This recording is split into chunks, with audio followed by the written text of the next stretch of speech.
Halo Sobat Dunia Seribu Besar, semoga Sobat selalu diberi kesehatan, panjang umur, dan rizki yang melimpah, amin.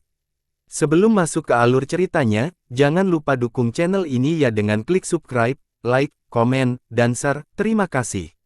Kita simak dahulu pembukaan dari cerita, Emperor's Domination. Seorang anak laki-laki yang dipenjara selama jutaan tahun telah mendapatkan kembali tubuh fananya.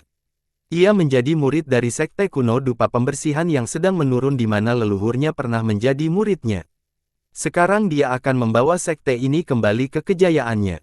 Ini adalah perjalanannya untuk mencapai puncak dan membalas dendam pada orang-orang yang telah memenjarakannya. Ini adalah kisahnya bertemu teman lama dan mendapat teman baru. Ini adalah jalannya melintasi 9 dunia dan menjadi penguasa surga berikutnya. Beberapa milenium telah berlalu dan masa keemasan para ahli telah berlalu. Seorang guru yang muridnya pernah menjadi dewa paling agung di antara 9 dunia semuanya telah meninggalkannya. Dengan tubuh fana, fisik fana, dan roda kehidupan fana, dia akan menyapu 9 dunia dan mengambil apa yang menjadi haknya. Tanpa basa-basi lagi, mari langsung saja kita masuk ke alur ceritanya. Bek. Tangisan domba penggembala muda bergema di seluruh pegunungan yang biasanya tenang. Li Qiye merangkak ke puncak tebing dengan angin malam yang dingin bertiup kencang menerpa tubuhnya. Tubuhnya saat ini basah oleh keringat. Pada usia 13 tahun, seorang anak kecil seperti Li Qiye menggunakan seluruh kekuatannya untuk mendaki pegunungan ini. Pemandangan di langit malam ini akan memberikan sensasi yang mengerikan bagi siapa saja. Meskipun malam itu sunyi, pikiran Li Qiye tersiksa oleh nyala api ketidakpastian. Berasal dari keluarga miskin, kedua orang tuanya adalah petani. Pada usia 7 tahun, ia memulai hidupnya sebagai seorang gembala. Nama keluarganya adalah Li, namanya Li Qiye karena dia menangis selama 7 hari 7 malam setelah lahir. 1. Hari ini, dia telah menyelesaikan tugas sehari-harinya. Namun, menjelang fajar, dia menyadari bahwa dia kehilangan domba penggembalanya. Sambil diliputi kekhawatiran, dia bergegas kembali ke pegunungan untuk mencarinya. Setelah menjelajahi seluruh pegunungan, dia masih tidak dapat menemukan bayangan domba ini. Memikirkan tentang domba yang hilang dan pemiliknya yang jahat, Zhang Dahu, Li Qiye mengkhawatirkan hal terburuk di hatinya. Tiba-tiba, Li Qiye memikirkan suatu tempat di mana domba-domba itu mungkin berada.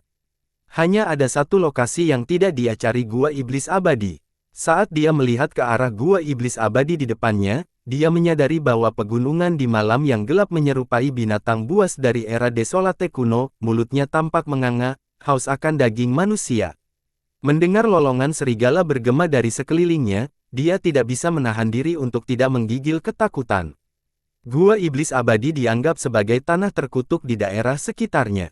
Legenda menyatakan bahwa iblis jahat memimpin lokasi ini, iblis yang langsung memakan pelanggar manapun.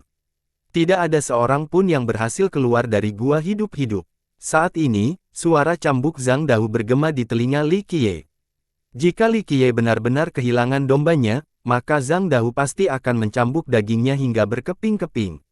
Setelah mencapai titik ini, Li Qiye mengertakkan gigi dan mendekati gua. Tubuhnya menghilang di malam hari.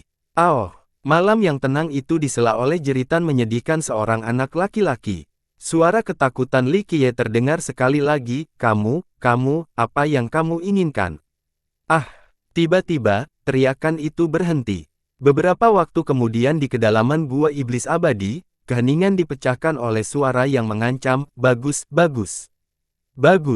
gagak hitamku yang abadi akhirnya selesai. Karena hanya satu jiwa yang hilang, hari ini, aku akan dengan senang hati meminjam jiwamu sebentar. Wah. Sesaat kemudian, saat setiap kepakan bergema dengan keras, seekor gagak gelap yang aneh terbang menjauh dari Gua Iblis Abadi. Terbang. Aku akan menggunakan jiwamu untuk menemukan semua pemakaman terlarang. Terbang melintasi seluruh negeri. Selama 9 dunia ada, aku akan menemukanmu lagi. Dari kedalaman Gua Iblis Abadi, suara berat itu keluar sekali lagi dan bertahan di udara. Sejak saat itu, di seluruh langit dan bumi ini, seekor gagak hitam terbang melintasi pesawat. Dari kota-kota surgawi hingga jangkauan paling berbahaya dan area rahasia, ia terbang tanpa kehendak bebas langsung melintasi 9 dunia selama berabad-abad. Seiring berjalannya waktu, jutaan tahun datang dan pergi. Seorang master baru yang tiada taranya akan bangkit seiring jatuhnya master lainnya. Perlahan-lahan, burung gagak itu menghilang dan muncul kembali di kemudian hari. Ia ingin melarikan diri dari tuannya, ia ingin menemukan tujuan hidupnya. Dari Dewa Alkimia hingga Kaisar Abadi Fei, Kaisar Abadi Suesi hingga Kaisar Abadi Minren, Kaisar Abadi Tunri hingga Kaisar Abadi Bingyu, hingga Raja Naga Hitam. 2. Di balik masing-masing teladan ini terdapat bayangan seekor burung gagak, yang berjuang untuk menemukan kebebasan. Saat makhluk terkuat ini datang dan pergi, burung gagak terus muncul secara misterius sepanjang sungai waktu. Burung gagak tidak rela nasibnya dikendalikan. Ia ingin melawan karakter paling menakutkan di dunia ini. Dan kini, jutaan tahun telah berlalu dengan berlalunya banyak era. Li Qiye, yang sedang mengambang di sungai, tiba-tiba diseret keluar oleh seseorang. Saat dia diseret keluar, Li Qiye tiba-tiba terbangun. Reaksi pertamanya adalah melompat karena dia tidak terbiasa dengan tubuhnya sendiri. Tidak dapat menemukan pijakannya, dia hampir jatuh ke tanah. Tubuhku. Melihat ke bawah dan melihat bagaimana tubuhnya tetap sama, Li Qiye sangat gembira sekaligus takut.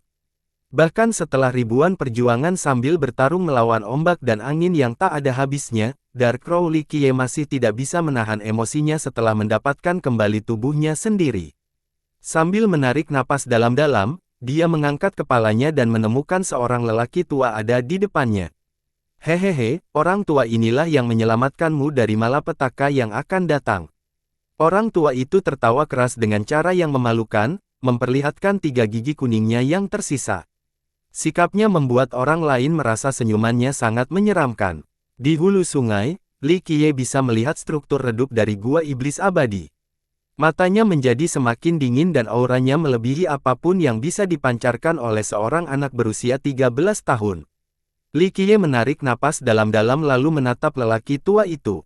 Setelah beberapa saat, dia akhirnya bertanya, bagaimana saya harus memanggilmu, Pak Tua? Sekte kuno dupa pembersihan, iblis tua. Lelaki tua itu menjawab dengan mulut ternganga, masih memperlihatkan ketiga gigi emasnya sambil tersenyum dan meludah kemana-mana. Sekte kuno dupa pembersihan. Li Qiye berbisik pelan. Nama ini membuatnya mengingat kembali kenangan yang tersegel di benaknya. Kenangan ini berasal dari saat dia masih dipenjara di tubuh gagak kegelapan. Li Qiye kembali tenang dan bertanya pada orang tua itu, saat ini, siapa yang memiliki kehendak surga? Orang tua itu masih tersenyum sambil menjawab, kehendak surga ya. Saat ini, tidak ada seorang pun di era ini yang mampu memikul kehendak surga. Di mana Kaisar Abadi Takong? Setelah mendengar jawaban orang tua itu, sikap Li Qiye menjadi suram. Sudah berapa lama dia tertidur? Lebih dari 100.000 tahun. 1. Kaisar Abadi Takong telah hilang selama 30.000 tahun. Li Qiye bertanya pada lelaki tua itu sekali lagi, bagaimana dengan Raja Naga Hitam dari Istana Pelindung Langit? Tidak ada yang tahu. Raja Naga Hitam menghilang pada saat yang sama dengan Kaisar Abadi Takong. Iblis tua menggelengkan kepalanya. Mendengar ini, ekspresi Li Qiye berubah drastis. Dia melihat kembali ke gua iblis abadi dan akhirnya mengerti mengapa dia mendapatkan kembali tubuhnya. Mari kita pergi. Dengan ekspresi sedih, Li Qiye berbalik dan mulai berjalan pergi. Dia tidak peduli apakah iblis tua mengikutinya atau tidak. Setelah mengalami keabadian semu, dia tahu persis apa yang harus dia lakukan. Istana Pelindung Surga adalah sebuah garis keturunan yang sangat kuat di masa sekarang. Kembali ke era ketika Raja Naga Hitam seorang guru tiada taranya masih hidup, tidak ada seorang pun yang bisa menandinginya di 9 dunia. Dia dihormati selama 3 generasi penuh. Meskipun dia telah hilang selama 30.000 tahun, Istana Pelindung Langit masih berdiri dengan angkuh di wilayah ini. Pada saat ini, seorang anak laki-laki berusia sekitar 13 tahun dan seorang lelaki tua rendahan dengan 3 gigi emas sedang berdiri di luar Istana Pelindung Langit. Tepat di luar batas luar kota istana, Li Qiye membakar uang upacara sambil berbisik, naga hitam kecil, kamu tidak perlu khawatir. Anda telah membantu saya mendapatkan kembali tubuh saya, hidup saya. Suatu hari nanti, aku akan menghancurkan negeri jahat untuk membalas dendam padamu. Setelah upacara selesai, Li Qiye menatap Istana Pelindung Surga di depannya. Pemandangannya masih sama, tetapi orang-orangnya sudah tidak ada lagi, semuanya menjadi asing. Dia mengenang masa lalu bersama naga hitam kecil, kenangan tentang mereka yang membangun kota ini dari awal melalui upaya mereka masih segar dalam ingatannya. Sayangnya, setelah 30.000 tahun, tidak banyak yang ingat tentang gagak hitam yang bersembunyi di balik tirai. Mari kita kembali ke sekte kuno dupa pembersihan. Pada saat ini, lelaki tua itu melirik ke arah Li Qiye dan menyatakan tujuannya sambil memperlihatkan 3 gigi emasnya yang berkilau. Mari kita pergi. Li Qiye dengan tenang menganggukkan kepalanya. Tidak peduli betapa termasyhur atau misteriusnya lelaki tua ini, asal-usulnya tidak akan mengejutkan Li Qiye. Li Qiye telah mengalami kesulitan yang tak terhitung jumlahnya dan jiwanya telah terperangkap di dalam Dark Crow selama jutaan tahun. Era demi era, dia berjalan bahu-membahu bersama Kaisar Abadi dan berteman dengan Dewa Alkimia, jadi apa yang sebenarnya bisa mengejutkannya? Saat mereka pergi, seorang gadis yang sangat anggun dan cantik keluar dari istana. Dia mirip bidadari dari surga, dewi dunia lain. Saat dia melangkah keluar, dia secara tidak sengaja melihat sisa-sisa api dari upacara tersebut serta beberapa simbol misterius di sampingnya. Setelah melihat simbol-simbol ini, ekspresinya berubah drastis. Siapa yang baru saja mengadakan upacara di sini? Seorang pelayan tua di dekatnya segera berkeliling untuk mencari informasi dan kembali dengan hasil. Penjaga kota mengatakan bahwa seorang lelaki tua dan seorang anak lelaki berusia sekitar 13 tahun ada di sini sekarang. Mereka membakar uang upacara. Gadis itu mengeluarkan perintahnya, kejar dan temukan mereka segera. Yang mulia seharusnya pergi ke Gunung Dewa sekarang. Pelayan tua itu merintih ragu-ragu. Sang dewi dengan lembut berteriak, temukan mereka. Tubuhnya kemudian menghilang saat dia terbang melintasi angkasa untuk menemukan keduanya. Pada akhirnya, dia tidak dapat menemukannya. Dia dengan sedih kembali ke istana setelah pencariannya. Simbol-simbol di samping api masih melekat di kepalanya. Simbol-simbol ini sudah lama tidak muncul, jadi mengapa simbol-simbol itu muncul di pinggiran kota setelah puluhan ribu tahun? Apakah mereka teman atau musuh? Seorang pelayan tua yang setia melaporkan, Yang Mulia, kami tidak dapat menemukan orang-orang yang membakar uang upacara. Sang Dewi memerintahkan dengan sikap serius, perintahkan semua orang untuk mengingat bahwa jika ada berita tentang kedua orang itu muncul, segera laporkan kembali kepadaku. Pelayan itu sangat terkejut mendengarnya. Dengan kekuatan istana pelindung surga saat ini dan reputasi dewi mereka, jarang sekali dia menunjukkan ekspresi serius seperti itu. Pelayan itu bertanya, lalu bagaimana dengan perjalanan ke Gunung Dewa? Batalkan. Sang dewi berseru, saya harus membaca buku-buku kuno yang ditinggalkan nenek moyang.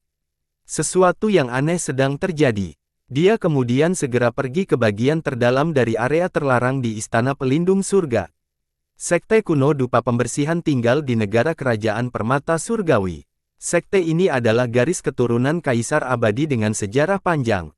Pada awal era Kaisar, Kaisar Abadi Minren dengan bangga berdiri di puncak dan mendirikan sebuah sekte, yang diberi nama dupa pembersih.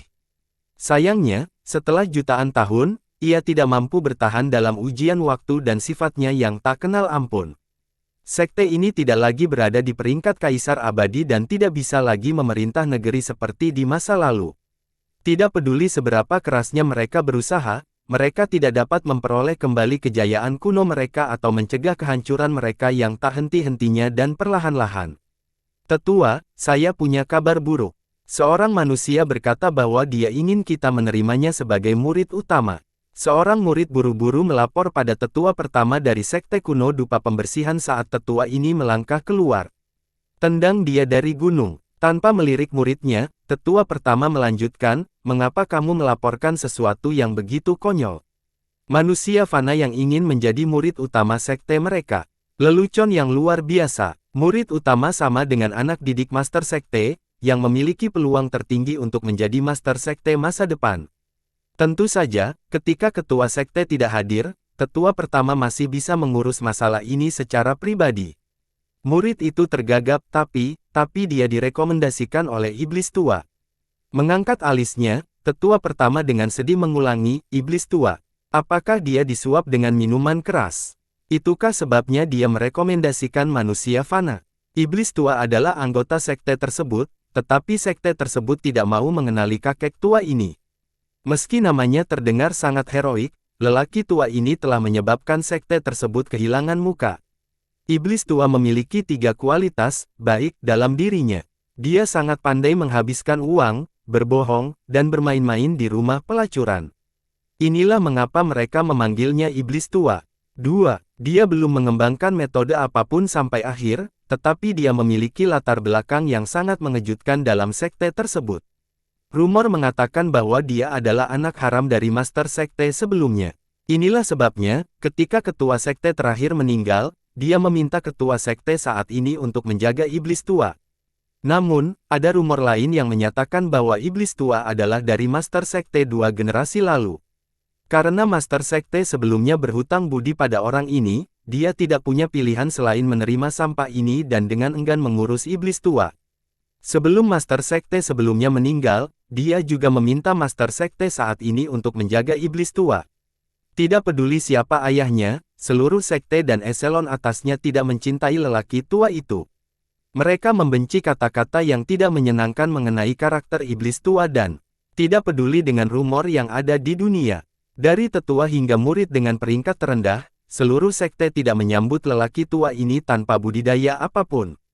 Penatua pertama berteriak dengan kesal, jadi bagaimana jika itu adalah rekomendasi iblis tua? Tendang makhluk fana itu dari gunung. Pagi hari dan suasana hatinya yang baik telah dirusak oleh kejadian ini. Tapi dia bilang dia memiliki perintah kuno dupa pembersihan dari iblis tua. Murid itu tergagap sekali lagi karena ketakutan. Membersihkan dupa orde kuno. Setelah mendengar kata-kata ini, ekspresi tetua pertama menjadi gelap. Setelah diam-diam merenungkan situasinya, dia segera memerintahkan, kumpulkan semua tetua dan suruh makhluk fana menunggu di luar ruangan besar. Sekte kuno dupa pembersihan memiliki total 6 tetua. Setelah mendengar 4 kata, ordo kuno dupa pembersihan, 5 orang lainnya segera datang ke pertemuan tersebut. Pemimpin sekte ini adalah Kaisar Abadi Minren, orang yang meninggalkan 3 perintah ini. 2 telah direbut kembali oleh sekte tersebut, tetapi yang ketiga jatuh ke tangan iblis tua. Di luar permintaan dari ketua sekte sebelumnya untuk menjaga iblis tua, alasan kedua mengapa para tetua tidak berdaya melawannya adalah karena dia memiliki perintah terakhir.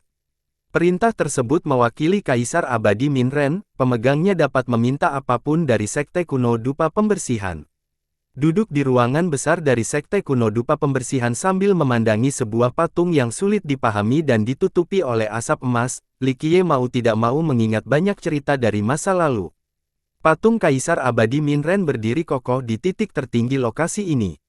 Meski sudah bertahun-tahun berlalu, patung tersebut masih membawa aura kuno yang seolah mampu menembus 9 langit. Penonton mau tidak mau memuja patung ini, seolah-olah Kaisar benar-benar ada di depan mereka. Li Qiye tidak tahu bagaimana menggambarkan perasaannya saat dia menatap patung ini. Kaisar telah tiada, namun Li Qiye masih hidup dan selamanya. Meskipun dia telah mencapai tujuannya dan mendapatkan kembali tubuhnya, semua kenalan lamanya perlahan menghilang di sungai waktu. 1. Qi artinya 7, Ye artinya malam. 2. Fei sama dengan terbang, Suesi sama dengan segel darah, Minren sama dengan kebajikan cerah, Tunri sama dengan menelan matahari, dan Bingyu sama dengan bulu es. 1. Takong sama dengan penginjak luar angkasa. 2. Awalnya, kami menggunakan nama San Guiye alih-alih iblis tua, namun kini diubah untuk mencerminkan chapter-chapter terkini. San sama dengan 3, Gui sama dengan Goul, Ye sama dengan Patua. Li Qiye ingat bahwa ketika era Ming kuno akan segera berakhir dan era Kaisar dimulai, ketakutan masih terperangkap di dalam tubuh gagak kegelapan. Dan sekarang, dia berada di era baru ini, era di mana dia untuk sementara waktu mendapatkan kembali kewarasan dan kendali atas dirinya dari gua iblis abadi setelah perjuangan yang abadi. Saat pertama kali bertemu Kaisar Abadi Minren, Minren masih seorang anak kecil yang jatuh cinta pada seni bela diri, seseorang yang tidak memiliki pengetahuan tentang dunia menembus besar. Waktu antara sekarang dan ketika dia memimpin Kaisar Abadi Minren ke dunia memerintah sudah bertahun-tahun. Banyak generasi ahli telah muncul dan menghilang di lautan waktu yang misterius. Secara tidak sengaja melihat ke arah tongkat kayu berwarna obsidian di samping altar di bawah patung, Li Qiye tidak bisa menahan tawa kecil saat melihatnya. Dia tidak percaya tongkat itu masih ada setelah bertahun-tahun. Di masa lalu, dia memanfaatkannya dengan baik dan mendisiplinkan kelompok anak-anak yang energik, termasuk Kaisar Abadi, sampai mereka menangisi ayah dan ibu mereka. Pada saat ini, 6 tetua dari Sekte Kuno Dupa Pembersihan telah berkumpul. Meski sudah tua, energi darah mereka masih tampak seperti pelangi. Dengan cahaya terang yang mengelilingi tubuh mereka. Meskipun Sekte Kuno Dupa Pembersihan telah menurun, mereka masih merupakan silsilah Kaisar Abadi. Jika para tetua menerima gelar dari Kerajaan Permata Surgawi, maka mereka semua akan diberi nama pahlawan. Pada saat ini, melontarkan tajam ke-6 tetua ini disandangkan pada Li Qiye, seolah-olah mereka bermaksud mengungkap rahasianya. Namun, Li Qiye tetap tenang dan duduk diam dalam suasana tidak nyaman ini. Akhirnya, tetua pertama bertanya dengan serius, di mana Cleansing Incense Ancient Order? Perintah itu sangat penting karena itu adalah benda yang ditinggalkan oleh Kaisar Abadi pendiri mereka. Li Qiye perlahan membuka telapak tangannya untuk mengungkapkan tatanan kuno. Dia terkejut ketika iblis tua membawa ke kota di bawah gunung sekte tersebut dan kemudian lari ke rumah bordil. Sebelum pergi, dia dengan santai melemparkan pesanan itu ke tangan Li Qiye. Sulit dipercaya bahwa orang seperti lelaki tua ini memiliki tatanan kuno. Di masa lalu, ketika Li Qiye terjebak di dalam gagak hitam dan ketika Min Ren memikul kehendak surga, dia memberikan 3 perintah kuno kepada Li Qiye. Kemudian, Li Qiye kemudian memberikan perintah ini kepada orang yang berbeda. Setelah jutaan tahun, Li Qiye dengan nostalgia menatap perintah di tangannya. Di masa lalu, dia tidak memaksakan, tapi hari ini, dia tidak punya pilihan selain mengandalkan otoritasnya. Keenam tetua mengedarkan pesanan tersebut dan dengan cermat memeriksanya untuk memastikan bahwa itu memang asli. Sebenarnya sekte tersebut sudah lama ingin mendapatkan kembali perintah tersebut, namun mereka tidak memiliki cara untuk memaksanya keluar dari tangan iblis tua. Iblis tua tahu bahwa tatanan itu setara dengan kehidupan orang lain, jadi dia mempertahankannya dengan nyawa yang disayanginya. Siapa yang mengira bahwa benda itu akan jatuh ke tangan manusia tanpa reputasi apapun? Tetua pertama dengan dingin bertanya, di mana iblis tua? Kenyataannya, tetua pertama tidak menyukai iblis tua, seseorang yang hanya bisa menghabiskan uang, berbohong, dan bermain-main dengan wanita. Baginya, tidak masalah apakah iblis tua adalah putra dari ketua sekte sebelumnya atau bukan. Li Qiye dengan tenang menjawab, dia pergi ke rumah bordil Cui Hong. Bayangan terlihat di wajah ke-6 tetua. Meskipun mereka tidak menyukai iblis tua, membayangkan seseorang dari sekte terhormat mereka mengunjungi rumah bordil paling terkenal dan populer dalam radius 1000 mil adalah sumber rasa malu yang besar. Dan ini juga bukan kali pertama dia mengunjungi rumah bordil ini. Para tetua memendam amarah dan tidak tahu bagaimana cara melepaskannya. Mereka hanya bisa berharap bahwa pemain terkenal seperti itu tidak akan menjadi bagian dari sekte mereka di masa depan. Seorang tetua yang berbeda dengan lantang bertanya, apa permintaan Anda? Mereka tidak mengetahui metode yang digunakan Li Qiye untuk mencapainya, namun kenyataannya adalah bahwa perintah di depan mereka jelas tidak palsu. Li Qiye perlahan menjawab, saya mendengar bahwa posisi murid utama sekte ini masih kosong. Karena iblis tua sangat merekomendasikanku karena bakatku, aku tidak punya pilihan selain meminta posisi ini. Setelah mendengar penjelasannya, ke-6 tetua mulai mengutuk iblis tua, terkutuk itu, hak apa yang dia miliki untuk merekomendasikan seseorang untuk menjadi murid utama sekte mereka. Itu adalah posisi yang sangat penting, sehingga sekte harus hati-hati memilih individu yang tepat. Kalau tidak, tempat itu pasti sudah terisi. Seorang tetua berbicara dengan suara dingin, jangan menganggap posisi murid utama sebagai lelucon. Aku tahu, Li Qiye dengan tenang dan perlahan mengulangi kata-katanya tanpa rasa takut, namun, orang yang membawa perintah memiliki hak untuk meminta. Permintaan apapun, ini adalah aturan yang ditetapkan oleh Kaisar Abadi Min Ren. Penatua pertama bertanya dengan pertanyaan yang mengancam, bagaimana jika Anda menggunakan metode curang untuk mendapatkan pesanan ini? Posisi ini bukanlah sesuatu yang bisa dijadikan bahan lelucon atau diungkapkan tanpa berpikir panjang. Li Qiye menjawab dengan nada mendominasi, saya mengerti. Para tetua takut kalau aku mungkin menggunakan cara yang tidak jujur untuk memaksakan perintah dari tangan iblis tua. Karena kalian berenam tidak percayaku, kalian dapat mengirim orang ke rumah bordil Cui Hong untuk konfirmasi. Jauh di lubuk hati mereka, para tetua berteriak kesakitan setiap kali mereka mendengar nama rumah bordil Cui Hong. Pada akhirnya, mereka tidak punya pilihan selain mengirim murid untuk mengkonfirmasi apa yang dikatakan Li Qiye. Sesaat kemudian, seorang murid memastikan bahwa kata-kata Li Qiye memang benar. Murid itu mencoba yang terbaik untuk mengabaikan informasi mengenai situasi gembira dan tidak senonoh iblis tua dengan gadis-gadis saat ini. Jika tidak, para tetua mungkin akan menjadi gila. Meskipun mereka tidak mau, para tetua harus mengikuti aturan yang diberikan oleh Bapa Bangsa. Bahkan jika sekte kuno dupa pembersihan telah jatuh, garis keturunan mereka tetaplah garis keturunan Kaisar Abadi. Dengan demikian, mereka tidak bisa mencemarkan nama baik yang ditinggalkan nenek moyang mereka. Pada akhirnya, para tetua mengeluarkan perintah, bawalah cermin kebenaran. Cermin kebenaran menyinari tubuh Li Qiye. Setiap manusia yang ingin bergabung dengan sekte untuk tujuan budidaya harus dinilai berdasarkan jenis cermin ini. Ini menguji fisik, roda kehidupan, dan istana takdir seseorang. Di dalam cermin, bayangan Li Qiye muncul. Itu adalah bayangan kebur dan tidak stabil yang sepertinya akan menghilang dalam sekejap. Di belakang kepala pantulan ini, muncul lingkaran cahaya darah ilusif, dan di atas lingkaran cahaya ini ada cahaya redup, keduanya sangat lemah. Fisik fana, roda kehidupan fana, dan takdirnya menunjukkan bahwa dia memiliki istana takdir fana. Murid tersebut melaporkan temuan cermin kebenaran mengenai bakat bawaan dan kondisi fisik Li Qiye. Setiap orang memiliki fisik, roda kehidupan, dan istana nasib. Fisik secara langsung mempengaruhi kekuatan fisik seseorang, roda kehidupan menunjukkan umur panjang seseorang, dan istana takdir menunjukkan bakat bawaan seseorang dalam bermartabat. Fisik fana Li Qiye, roda kehidupan fana, dan istana nasib fana membungkam para tetua. Dia adalah laki-laki yang paling rata-rata, sekte ini bisa keluar dan menangkap orang-orang biasa dari jalanan dan mereka juga akan memiliki bakat yang sama.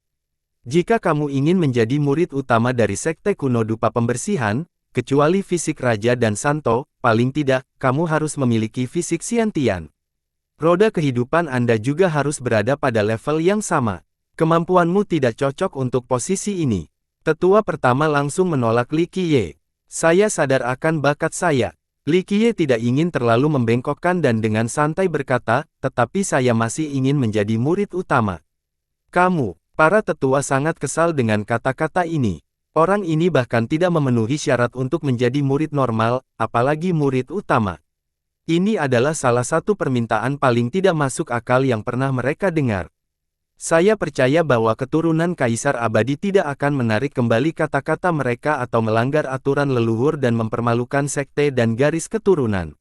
Li Qiye bermain-main dengan perintah di tangannya dan terus melanjutkan, jika perintah ini jatuh ke tangan orang lain, hasilnya tidak akan terbayangkan.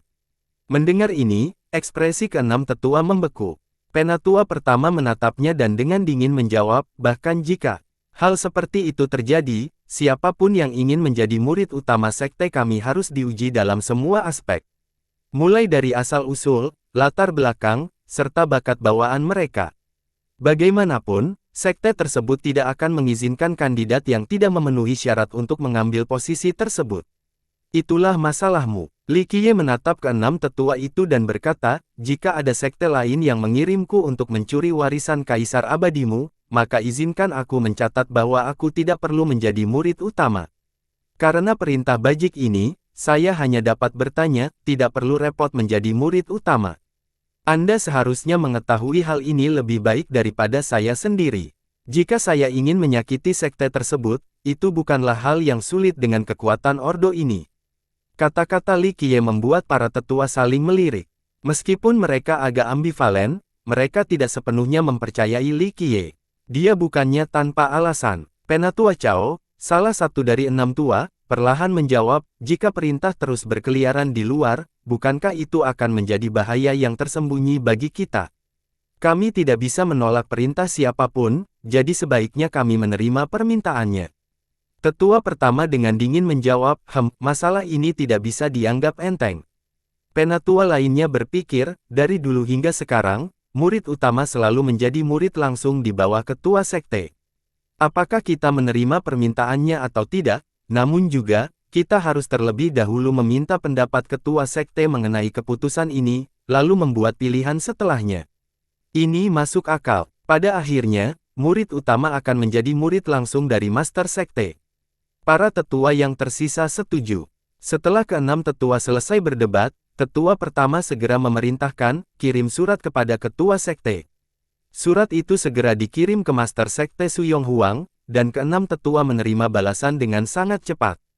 Yang mengejutkan mereka, jawabannya adalah bahwa master sekte sebenarnya mengizinkan Li Qiye menjadi murid utama. Pertama membaca surat itu 3 kali dan memastikan bahwa dia tidak salah membaca, jadi dia dengan marah berteriak, sungguh sulit dipercaya. Tuan sekte terlalu gegabah. Penatua Cao membujuk dengan kata-kata, Saudara Gu, jika ketua sekte setuju, lalu mengapa kita masih berdebat? Pada akhirnya, murid utama masih menjadi murid langsung dari master sekte, jadi pilihan ada di tangan master sekte. Tuan sekte terlalu gegabah, Sesepuh lainnya menenangkan dan menghela napas. Penatua Cao dengan tegas tersenyum, baiklah, kita tidak punya pilihan lain. Pada akhirnya, jika kami dapat memulihkan pesanan, maka kami akan memberikan pelayanan yang baik kepada sekte tersebut. Tetua pertama, meski sangat tidak puas, masih bisa memberikan jawaban. 3 hari kemudian, setelah menghormati leluhur, Anda akan resmi menjadi murid utama sekte kami. Li Qiye masih duduk di sana dengan santai tanpa sedikit pun rasa puas. Dia hanya tertawa kecil, saya menjadi murid utama harus menjamin 1 atau 2 senjata demi keselamatan pribadi saya, bukan? Semua tetua terkejut melihat betapa nyamannya dia dalam suasana yang berat ini. Pada akhirnya, anak laki-laki itu baru berusia 13 tahun, namun sikapnya yang tenang mirip dengan seorang tiran yang mendominasi satu bidang dengan segala sesuatunya berada di bawah kendalinya. Bagaimana mungkin manusia fana seperti dia memiliki semangat yang begitu berani? Tetua pertama melirik ke arah Li Qiye dan menggelengkan kepalanya sambil mengatakan kepadanya, meskipun kami menerimamu sebagai murid utama, kami hanya bisa memberikan senjata biasa. Jika Anda menginginkan harta karun yang luar biasa atau hukum merit kaisar abadi, Anda harus berkontribusi pada sekte tersebut. Li Qiye hanya memutarnya. Tujuannya tentu saja bukanlah hukum merit kaisar abadi atau teknik yang tiada taranya. Tujuan sebenarnya adalah tongkat kayu hitam yang terletak di atas sayang. Sambil mengalihkan pandangannya ke tongkat itu, Li Qiye melanjutkan, baiklah, aku ingin tongkat kayu itu. Tongkat kayu itu. Tubuh keenam tetua itu bergetar karena terkejut. Tongkat itu hanya digunakan untuk mengumpulkan abu setelah upacara pembakaran untuk menghormati leluhur. Itu selalu ada di sana, dan tidak ada yang tertarik padanya. Para tetua berpikir bahwa Li Qiye akan meminta harta karun menggunakan status barunya, tapi dia hanya menginginkan tongkat kayu. Permintaan ini di luar ekspektasi mereka. Li Qiye berbicara dengan sikap yang tidak terkendali, karena saya adalah murid utama, posisi saya layak dihormati. Tongkat itu milik Kamar Agung, dan ini adalah Kamar Agung leluhur seluruh sekte. Itu mewakili kekuatan dari sekte kuno dupa pembersihan, jadi layak untuk posisiku saat ini sebagai murid utama. Setelah mendengar logika Li Qiye, keenam tetua itu saling memandang dengan mata terbuka lebar. Mereka berpikir dalam hati, bocah bodoh ini dan si iblis tua playboy terkutuk itu pasti saling cocok, sama seperti seekor lembu mencari lembu lain sementara seekor kuda mencari kuda lain. 1. Orang-orang bodoh yang berkumpul akan menjadi maksudnya di sini. Baiklah, kami akan memberikan tongkat ini padamu. Tetua pertama dengan senang hati memberikan tongkat tak berharga ini kepada Li Qiye jika itu berarti dia tidak perlu mendengar lagi celotehan Li Qiye yang tak henti-hentinya. Baginya, tongkat ini hanyalah tongkat kayu biasa yang dimaksudkan untuk memindahkan abu, mereka mungkin juga memberikannya kepada Li Qiye. Terima kasih banyak kepada tetua yang terhormat. Li Qiye sangat menantikan kata-kata itu. Sebelum kata-katanya selesai keluar dari mulut, tangan sudah memegang tongkat. Tindakan ini, di mata keenam tetua, dinilai sangat naif. Huairen, bawa dia ke tempat istirahatnya.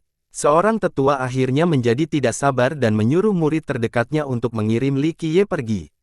Peristiwa hari ini telah membuat keenam tetua sangat stres. Seorang sampah telah menjadi murid utama dari sekte kuno dupa pembersihan. Bahkan jika sekte tersebut telah lama melewati masa kejayaannya, sekte tersebut tidak cukup miskin untuk menerima manusia yang terbuang sebagai murid utamanya. Dipimpin oleh muridnya, Li Qiye mendekati puncak yang sunyi. Itu tidaklah kecil, di atasnya terdapat sebuah villa kecil berukuran 36.000 meter persegi. Tampak jelas villa tersebut sudah lama ditinggalkan karena ditumbuhi rumput liar dan tanaman liar yang mengelilinginya. Meskipun puncak ini jauh dari segalanya, puncak ini masih merupakan bagian dari sekte kuno dupa pembersihan. Setelah membuka pintu, murid itu segera berkata, "Adik junior, tidak, kakak pertama, tempat ini akan menjadi rumahmu mulai sekarang." Dia hanya mengucapkan dua kata sebelum dia segera menyadari kesalahannya. Berdasarkan saat Li Qiye bergabung dengan sekte tersebut, Li Qiye akan menjadi juniornya. Namun, karena dia adalah murid utama, siapapun dalam generasi ketiga tidak peduli seberapa muda atau tua harus mengundang kakak pertama. Li Qiye melirik murid cerdik ini dan melihat sekelilingnya sebelum menganggukkan kepalanya, puncak yang sangat jauh dari sekte lainnya ini adalah lokasi yang cocok. Murid itu sambil tersenyum berbicara, namanya sangat pas, Lonely Peak. Dia mengintip ke arah Li Qiye beberapa kali sebelum melanjutkan, kamu akan menjadi penguasa puncak ini di masa depan. Sebenarnya menurut penguasa sekte tersebut, murid utama memiliki hak untuk tinggal di puncak yang paling dekat dengan tanah leluhur. Sekte ini memiliki banyak puncak, dan murid utama dapat memilih puncak manapun untuk dirinya sendiri. Namun, sebagian besar puncak utama sekte tersebut telah ditempati. Terlebih lagi, keenam tetua tidak senang dengan Li Qiye. Oleh karena itu, Li Qiye diasingkan ke tempat yang jauh ini, jauh dari puncak utama. Puncak utama yang terletak di dekat tanah leluhur mengandung esensi duniawi yang lebih kental dibandingkan pegunungan luar dan puncak inferior. Li Qiye secara alami menyatakan, tempat ini akan baik-baik saja. Dia bukan orang picik yang mementingkan hal-hal sepele seperti itu. Saya telah membawakan semua kebutuhan sehari-hari untuk kakak pertama sebelumnya. Kakak laki-laki junior ini menangani masalah secara menyeluruh dengan mudah dan berpengalaman. Setelah mengurus semua barang yang diperlukan untuk kebutuhan sehari-hari Li Qiye, dia dengan sopan berkata, jika kamu membutuhkan hal lain, datang saja ke pelataran luar untuk menemuiku. Sebelum muridnya berangkat, Li Qiye dengan santai bertanya, siapa namamu? Murid itu terkejut dengan pertanyaan yang tiba-tiba itu. Dia tidak terlalu memikirkan Li Qiye. Bakatnya kurang sampai-sampai dia bahkan tidak diterima sebagai murid tetap. Tindakan Li Qiye di awal ruangan menyebabkan orang lain merasa bahwa dia bodoh. Namun, Li Qiye saat ini yang tenang dan alami membuat murid ini merasa bingung, dia tidak tahu apakah Li Qiye gila atau dia sudah memikirkan semuanya sebelumnya.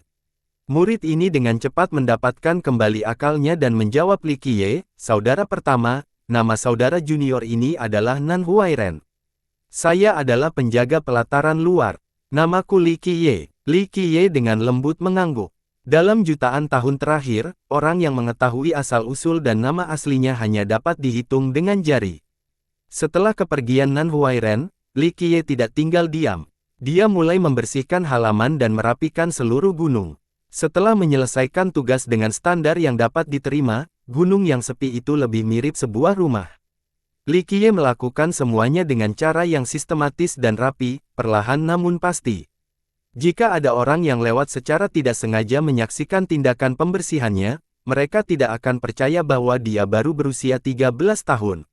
Langit telah menjadi gelap pada saat tugas yang membosankan itu selesai. Li Qiye merasa lelah dan lapar. Dia perlahan duduk di depan villa. Sambil menarik napas dalam-dalam, dia mengeluarkan tongkat kayu yang kini diletakkan di pinggangnya. Dia mengamati dengan cermat tongkat yang digunakan orang untuk memindahkan abu. Ingatannya perlahan kembali padanya, menyebabkan dia menunjukkan senyuman pahit. Dunia percaya bahwa jika Kaisar Abadi berhasil memikul kehendak surga, mereka akan menjadi abadi. Namun, jika itu terjadi, lalu di mana Kaisar Abadi Minren, Kaisar Abadi Tunri, dan semua kekuatan tak bersaing lainnya dari setiap era? Kemana mereka pergi? Li Qiye perlahan mendapatkan kembali ketenangannya dan menghilangkan debu dan abu dari tongkat itu, hingga akhirnya menampakkan wujud aslinya. Ini adalah tongkat yang berukuran 1 meter. Bahkan setelah disiram api selama ribuan tahun, ia tetap mempertahankan bentuk aslinya tanpa cacat. Namun di mata orang lain, ini hanyalah tongkat kayu biasa tanpa sifat magis apapun. Li Qiye sambil menyekat tongkat kayu itu dengan lembut, tongkat penghukum ular. Dengan tongkat kayu di tangannya, ingatannya menyebabkan dia merasakan emosi yang tidak dapat dijelaskan. Dulu ketika Min Ren tidak memiliki kehendak surga, Li Qiye, sebagai penguasa kaisar abadi di masa depan, telah mengajar sekelompok anak-anak yang akan menjadi jenderal setia Min Ren. Karena Li Qiye ingin merawat mereka dengan baik, dia secara khusus mengambil tongkat penghukum ular dari hutan iblis. Para remaja yang menginjak-injak 9 dunia di bawah kaki mereka semuanya adalah korban dari tongkat ini. Setelah menyelesaikan pelatihan mereka, dia meninggalkan tongkat itu di sini, di sekte kuno dupa pembersihan, dan di sini tongkat itu tetap ada sampai sekarang. Sambil memegang tongkat itu erat-erat, Li Qiye membenamkan dirinya lebih dalam lagi ke dalam ingatannya. Melarikan diri dari gua iblis abadi berhasil, dan dia akhirnya mendapatkan kembali tubuh dan jiwa dari kendali gagak kegelapan. Namun, waktu tidak berbelas kasih. Setiap orang yang pernah menjadi teman dan keluarganya, seperti Dewa Alkimia, Kaisar Abadi Suesi, Kaisar Abadi Min Ren, dan bahkan Raja Naga Hitam termasyhur yang selamat dari 3 era, semuanya telah meninggalkan dunia ini. Pada awal era Desolate, dia hanyalah seorang gembala muda. Untuk menemukan domba yang hilang, dia pergi ke gua dan dipenjarakan oleh gua iblis abadi. Dia terpaksa mengikuti jalan yang dibayangkan dalam tubuh gagaknya dari zaman ke zaman. Pada saat itu, Li Qiye sangat ketakutan. Dia terbang tanpa istirahat melintasi pemakaman terlarang, melakukan perjalanan melintasi 9 negeri, melintasi 9 dunia. Dan pada akhirnya, dia masih tidak punya pilihan selain kembali ke gua iblis abadi. Namun, karena hal ini, dia telah mengalami bahaya dan misteri dunia yang tak terhitung jumlahnya. Dia menjelajahi wilayah-wilayah yang bahkan akan dijauhi oleh paragon berbudi luhur yang tak terkalahkan. Tekadnya, yang berada dalam kesulitan sepanjang zaman, menjadi tak tergoyahkan. Sejak saat itu, dia tidak mau selamanya menjadi budak gua iblis abadi. Dia merencanakan rencana besar untuk memotong semua segel dan formasi roh abadi di dalam jiwa. Untuk melarikan diri dari tubuh gagak hitam, demi kebebasannya sendiri dan untuk mendapatkan kembali tubuhnya, dia terus-menerus memimpin banyak orang jenius di jalan pemikiran. Anak-anak muda terhebat ini mampu bertarung di jalan tiada taraf di bawah langit untuk mendapatkan kehendak surga. Namun hari ini, ketika Li Qiye kembali ke tubuh lamanya untuk menjadi manusia lagi, semua temannya telah meninggalkannya. Mengambil nafas terakhirnya yang dalam untuk mengingat rasa sakitnya, dia sekali lagi memperkuat tekadnya untuk menghancurkan segala rintangan dan menghancurkan jiwa orang-orang di gua iblis abadi. Berita tentang murid utama baru telah menyebar ke seluruh sekte. Para pihak di atas tidak senang, tetapi mereka tidak bisa berbuat apa-apa sehubungan dengan masalah ini karena tatanan kuno. Orang tak berguna seperti Li Qiye hanya beruntung, itu saja. Namun, generasi ketiga sangat hebat. Murid utama awalnya adalah salah satu dari mereka dan harus menjadi orang dengan kontribusi terbesar serta orang yang lulus semua ujian yang diberikan oleh para tetua. Dia akan terinspirasi dengan ajaran Master Sekte dan mendapatkan paparan teknik tingkat kaisar. Pada akhirnya, dia kemungkinan besar akan menjadi Master Sekte di masa depan. Dalam situasi saat ini, tidak ada seorang pun di antara murid generasi kedua yang dipilih, artinya murid utama pasti akan dipilih dari murid generasi ketiga. Orang yang paling pemberontak adalah murid paling berbakat dengan bakat dan asal-usul tertinggi, mereka merasa ditipu oleh Li Qiye. Dengan demikian, penganut sekte itu menjadi kacau. Beberapa orang jenius dengan marah menyatakan, seorang manusia dengan fisik fana, roda kehidupan fana, dan istana takdir fana tidak berhak menjadi murid utama. Pemuda berbakat lainnya menambahkan, dia adalah aib terbesar bagi sekte kami. Siapa yang bisa menyalahkan dia karena mendapatkan cleansing Incense Ancient Order? Terutama para tetua pun sayang. Beberapa orang jenius yang lebih tua mengeluh, tetapi mereka hanya bisa menerima masalah. Dia hanyalah murid utama untuk saat ini. Seseorang yang tidak memiliki bakat dan kekuatan tidak dapat bersaing. Memperebutkan kursi Master Sekte. Siapa yang mengatakan bahwa murid utama pasti akan menjadi Master Sekte berikutnya? Murid yang paling arogan dan percaya diri juga berbagi sentimen ini. Seseorang yang sedikit bersemangat berbicara, jika dia tidak tahu benar dan salah, saya tidak memahaminya sedikit. Apalagi ketika Li Qiye benar-benar tidak memiliki kualifikasi untuk bersaing memperebutkan ketua-ketua sekte, semua murid masih merasa tertipu ketika mereka harus memanggil pemuda tak berguna seperti Li Qiye dengan sebutan, saudara pertama. Seorang murid yang penasaran bertanya, bukankah Cleansing Incense Ancient Order yang tersisa ada di tangan iblis tua? Bagaimana bisa jatuh ke tangan bocah cilik itu? Fakta bahwa iblis tua memiliki perintah terakhir bukanlah rahasia besar. Sekte itu selalu ingin merebutnya kembali, tapi iblis tua tidak pernah setuju. Inilah alasannya mengapa semua orang bingung jika benda itu menjadi milik Li Qiye. Murid lainnya dengan dingin menjawab, hehe, ku dengar bocah ini punya kecerdasan, aku hanya tidak tahu bagaimana dia membodohi orang tua mesum itu. Saya mendengar bahwa ketika para tetua memerintahkan orang untuk mengkonfirmasi masalah ini, iblis tua sedang bersenang-senang di rumah bordil. Bisa jadi kemungkinan itu mengundangnya bermain sebanyak yang dia mau untuk menukar tatanan kuno. Di sini, murid ini merengut dan merasa mual. Mendengar cerita ini, murid-murid lainnya dengan nada menghina mengeluh, jadi dia dan orang tua mesum itu sama. Meskipun rumor mengatakan bahwa iblis tua adalah anak dari ketua sekte tertentu, seluruh sekte tidak menerima lelaki tua mesum yang hanya tahu cara menghabiskan uang dan bermain-main. Hal ini terutama berlaku untuk murid generasi ketiga, mereka sama sekali tidak menghormatinya. Jika bukan karena kehendak master sekte terakhir, dia pasti sudah dikeluarkan dari sekte tersebut. Jika Li Qiye dan iblis tua adalah tipe orang yang sama, maka mereka akan menganggap Li Qiye lebih tidak menyenangkan. 3 hari belum berlalu dan Li Qiye belum menyapa leluhurnya, namun sekte tersebut menerima undangan dari Nine Sein Demon Gate. Apa? Gerbang 9 iblis-iblis ingin menguji Li Qiye. Setelah menerima kabar tersebut, keenam tetua terkejut. Salah satu tetua menjadi semakin paranoid dan berkata dengan sedih, mereka mendengar berita itu begitu cepat. Dia baru menjadi murid utama baru-baru ini, namun mereka sudah ingin mengujinya. Penatua lainnya menimpali, sepertinya mereka ingin melarikan diri dari janji masa lalu. Sepotong sampah seperti Li Qiye tidak akan pernah lulus ujiannya. Itu sebabnya mereka ingin memaksakan dan mempercepat masalah ini. Kami tidak lagi punya pilihan. Tetua pertama dengan enggan berkata, saat ini, gerbang 9 Sein Iblis menguasai seluruh negara. Kami tidak bisa dibandingkan dengan mereka, jadi kami tidak dalam posisi untuk bernegosiasi. Kata-katanya menyebabkan semua orang teringat. Pada awal era Kaisar, sekte mereka tidak terkalahkan, reputasi mereka memabukkan 9 dunia, dan kekuatan mereka memungkinkan mereka untuk memerintah sebuah kerajaan kuno. Semua sekte lain tunduk pada kekuatan mereka. Tidak ada keberadaan di seluruh dunia yang bisa menjadi ancaman terhadap posisi sekte kuno dupa pembersihan yang lama.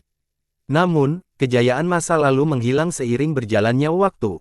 Mereka tidak lagi mempunyai kekuasaan untuk memerintah negara biasa, apalagi kerajaan kuno. Mereka kehilangan hak istimewa untuk memberikan gelar seperti Name Hero atau Royal Noble kepada pengikutnya. Penatua lainnya bertanya, apa yang kita lakukan sekarang? Semua tetua tahu bahwa manusia fana seperti Li Qiye tidak memiliki peluang untuk lulus ujian dari gerbang 9 Sein Iblis. Sembuhkan kuda mati menjadi kuda hidup, tidak. Ada pilihan lain. Tetua lainnya menjawab, jika dia berhasil, maka kita akan menjadi mertua dari gerbang 9 iblis-iblis.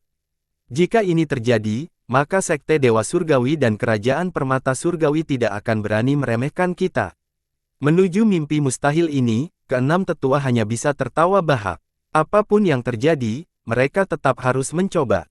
Li Qiye sedang menunggu di vilanya untuk upacara leluhur ketika Nan Huairen mendekatinya.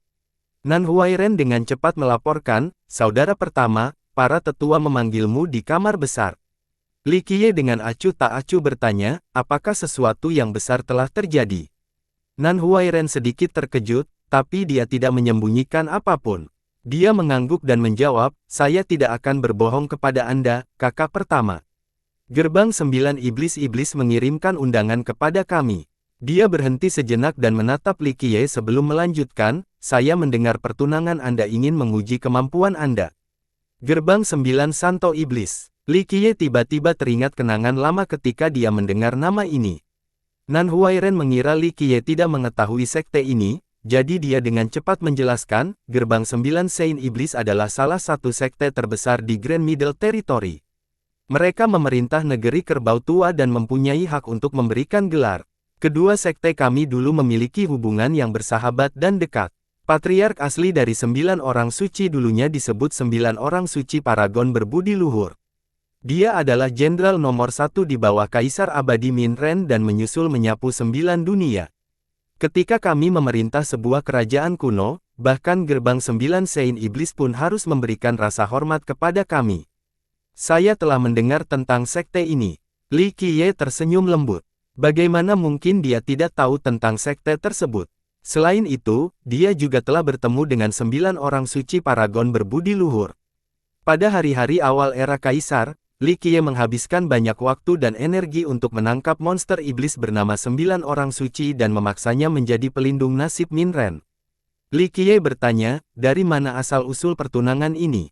Nan Huairen menjawab, dari legenda ketika leluhur kami menerima kehendak surga dan menjadi kaisar abadi, 9 orang suci paragon berbudi luhur membuat perjanjian dengan kami. Jika keturunan utama mereka perempuan, sedangkan keturunan kami laki-laki, kami akan menjadi mertua.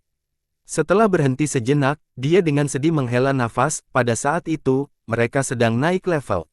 Menurutku di masa lalu, ayam tua memiliki murid perempuan. Setelah mendengarkan, Li Qiye diam-diam mengancam sekali lagi sambil mengingat masa lalu. Dia telah melupakannya setelah tertidur lelap karena itu bukan masalah yang sangat penting. Apa katamu, kakak? Nan Huairen bertanya karena dia tidak mendengarnya. Li Qiye dengan lancar menghindari pertanyaan, tidak ada. Jadi keturunan utama mereka saat ini adalah seorang wanita. Diketahui antara kedua sekte kami, sudah lama tidak ada hubungan mertua. Di era ini, keturunan utama mereka memang seorang perempuan. Dia berhenti sejenak untuk melihat ekspresi Li Qiye. Saya juga mendengar bahwa keturunan mereka, Li Xuangyan, memiliki fisik raja bawaan. Mendengar cerita Nan Huairen, Li Qiye memahami sepenuhnya situasi. Gerbang 9 iblis-iblis tentu saja tidak ingin menikahkan seorang keturunan yang memiliki bakat dan potensi seperti itu dengan murid dari sekte yang sedang menurun. Li Qiye sedikit terkekeh, itu membuat segalanya menjadi lebih menarik. Nan Huairen terkejut menatap Li Qiye yang tenang. Dia merasa aneh bahwa anak laki-laki biasa di usia 13 tahun mampu menghadapi segalanya seperti seorang bangsawan kerajaan yang telah melalui banyak cobaan. Jika orang lain mendengar kata-kata Nan Huairen, mereka akan menjadi cemas, bahkan ketakutan. Namun, Li Qiye sepenuhnya mempertahankan akal sehat dan mempertahankan sikap acuh tak acuh. Tetua pertama dengan dingin bertanya begitu Li Qiye memasuki ruang leluhur, apakah Nan Huairen sudah yakin tentang situasi saat ini? Sejujurnya, keenam tetua tidak menerima sampah seperti Li Qiye. Namun, karena situasi saat ini, mereka berharap dia tidak menjadi sia-sia dan bisa melewati ujian gerbang 9 Saint Iblis hanya dengan keberuntungan. Pada saat ini, sekte kuno dupa pembersihan benar-benar membutuhkan dukungan yang kuat, seperti menjadi mertua dari raksasa seperti gerbang 9 Saint Iblis. Meski peluang keberhasilannya sangat kecil, mereka tetap ingin mencobanya. Li Qiye dengan ringan menganggukkan kepalanya, yang terhormat Penatua, saya mengerti sepenuhnya. Bagus. Selama Anda bisa lulus uji coba, kami akan memberi Anda hadiah yang besar. Nada suara tetua pertama terdengar sedingin es, seolah-olah mengejek sikap tenang Li Qiye. Li Qiye dengan tersenyum anggun dan sopan berkata, saya sangat bersedia menghadiri konferensi, tetapi saya memiliki 3 syarat. Kurang terbuka. Salah satu tetua berteriak, kamu berani bernegosiasi di depan para tetua. Murid lain manapun akan takut menghadapi kemarahan para tetua, namun Li Qiye hanya mencemoohnya dengan enteng, tetua, jangan marah. Jika saya benar-benar lulus ujian, itu akan menjadi kontribusi besar bagi sekte ini. Kerja keras harus dihargai, bukan? Wajar jika saya memberikan beberapa syarat mengingat bahayanya tugas tersebut. Tetua ini sangat tidak senang dengan sikap Li Qiye, jadi dia menyadari jawabannya, kalau begitu, tunggu sampai kamu lulus ujian, kita bisa membicarakannya nanti. Jadilah. Penatua pertama menganggukkan kepalanya lalu melanjutkan, jangan khawatir. Selama Anda lulus uji coba, Anda bebas memilih metode budidaya apapun kecuali hukum rahasia kehendak surga dan hukum prestasi kaisar abadi. Saya rasa para tetua lainnya tidak akan keberatan dengan hal ini. Keenam tetua saling melirik dan memikirkan gagasan itu. Jika dia benar-benar lulus konferensi, maka saran tetua itu sepenuhnya masuk akal. Syarat lainnya bisa menunggu sampai sidang selesai. Li Qiye akhirnya tersenyum, namun, ada satu syarat yang harus saya nyatakan sebelumnya agar ada cukup waktu untuk persiapan. Setelah saya mencapai tingkat akumulasi fisik, saya memerlukan pasta obat tingkat Sein. Setelah mendengar permintaan Li Qiye, wajah keenam tetua berubah masam, mereka bersama-sama berteriak pada saat yang sama, betapa serakahnya kamu. Li Qiye berpura-pura tidak mendengar teriakan keras mereka dan melanjutkan sambil mendengarkan setiap kata secara perlahan, tetua, pernikahan antara kedua sekte kita adalah masalah besar. Jika semuanya berjalan baik, itu akan menjadi kontribusi yang sangat besar bagi sekte tersebut. Pasta obat tingkat Sein mungkin berharga, tapi saya yakin ini adalah perdagangan yang adil. Penatua ini tidak senang dan dengan dingin menyala, menafsirkan pasta obat tingkat Sein begitu mudah didapat. Tetua pertama lalu melirik ke arah Li Qiye dan berkata, jika kau berhasil, maka menghadiahkan pasta tingkat Sein tidaklah terlalu keterlaluan. Namun saat ini, kami tidak dapat mengakomodasimu karena kami kekurangan obat-obatan tertentu yang berkhasiat untuk resep pasta Sein. Melihat bahasa tubuh tetua itu, Li Qiye diam-diam menghela nafas kecewa. Dia terlalu memikirkan sekte kuno dupa pembersihan. Di masa lalu, harta karunnya praktis tidak terbatas. Bahkan berisi pasta kelas immortal, jadi pasta Sein tidak ada apa-apanya jika dibandingkan. Baiklah, aku akan mundur satu langkah, saya ingin pasta King dengan kualitas tertinggi. Para tetua saling melirik. Akhirnya, tetua pertama mengakui, saya bisa tinggal, tapi syaratnya adalah Anda tetap harus sukses. Li Qiye tersenyum pada tetua pertama dan menjawab, di luar itu, aku punya permintaan kecil lainnya sebelum aku berangkat ke gerbang 9 Sein Iblis. Tanpa mengetahui betapa berbahayanya hal itu, saya perlu mempelajari beberapa teknik dan memiliki 1 atau 2 senjata perlindungan. Penatua Cao, salah satu dari 6 orang tua, berbicara dengan perasaan tidak puas, jadi sepertinya kamu masih sedikit cerdik dan mencoba memanfaatkan situasi ini untuk keuntungan pribadi. Tetua pertama benar-benar bersimpati dengan gagasan ini dan menganggukkan kepalanya, bagaimana dengan ini, di sekte dalam terdapat teknik dan senjata, Anda dapat memilih 1 dan hanya 1. Apa pendapat para tetua lainnya? Meskipun para tetua lainnya tidak ingin mengakomodasi Li Qiye, mereka tetap setuju dengan tetua pertama. Mereka tahu peluang keberhasilan Li Qiye mendekati 0. Bahkan jika mereka memberikan senjata dan teknik, kemungkinannya tidak akan meningkat banyak, tapi sedikit lebih baik daripada tidak sama sekali. Para tetua terlalu khawatir, aku tidak serakah. Li Qiye secara alami mengetahui pikiran para tetua dan dengan tenang tersenyum, saya mendengar bahwa kami memiliki teknik bernama, pisau ganda tak terlihat, yang dapat dipelajari dalam waktu singkat. Saya ingin teknik ini serta memamerkan pisau yang menyertainya. Apakah ini bisa diterima? Para tetua mata memutar karena terkejut setelah mendengar Li Qiye. Mereka awalnya mengira bocah serakah ini akan menanyakan teknik tingkat kaisar, namun ternyata dia sebenarnya menginginkan teknik normal. Pisau ganda tak terlihat ya. Tetua pertama mengelus jenggotnya. Penatua lainnya dengan cepat menjawab, penatua pertama, ini hanya teknik bela diri dan tidak cukup untuk penggunaan praktis. Di dunia pemikiran, bahkan prestasi hukum yang paling sederhana pun akan mengungkuli seni bela diri manapun. Penatua ini bertanggung jawab atas pengugasan hukum prestasi di sekte tersebut, jadi dia sangat berpengetahuan terkait dengan manual mereka. Itu bukan masalah. Nan Huairen, bawakan pisau ganda tak terlihat ke puncaknya dan tampilkan dia menampilkan pedang ganda terbaik. Tetua pertama senang dengan permintaan sederhana ini. Pendapatnya tentang Li Qiye berkurang karena keputusan Li Qiye yang tidak bijaksana. Orang akan berpikir bahwa sekte tersebut ingin memberikan semua bantuan yang mereka mampu untuk membantu Li Qiye, namun jauh di lubuk hati, semua tetua tahu bahwa tidak peduli teknik dan senjata apa yang mereka berikan kepadanya, menyelesaikan perdamaian tetap mustahil, mereka hanya bertujuan untuk meminimalkan kerugian bagi sekte mereka. Melihat Li Qiye tidak serakah, seorang tetua yang merasa puas dan murah hati bertanya, apakah Anda memiliki permintaan lain? Li Qiye dengan rendah hati menjawab, si kecil ini tidak membutuhkan apapun saat ini. Penatua pertama dengan serius berkata, bagus, kembalilah dan bersiaplah, kamu akan berangkat dalam 3 hari. Setelah Anda kembali, Anda dapat menyelesaikan upacara leluhur untuk naik ke posisi Anda. Tentu saja, itu hanya jika dia bisa kembali hidup. Para tetua sangat ragu. Nan Huairen membawa teknik dan pedangnya ke puncak Li Qiye tepat setelah dia kembali. Dia puas dengan pedang bulan sabit. Lengkungan bilahnya terkadang bersinar dengan tajam. Namun, ini hanyalah tingkat fana dan tidak cocok untuk para pembudidaya. Tidak peduli seberapa tajamnya, itu tidak bisa dibandingkan dengan senjata sihir. Setelah Nan Huairen pergi, Li Qiye perlahan membaca teknik pisau ganda tak terlihat. Setiap kata dan frase yang diucapkannya akan tereplikasi dalam pikiran.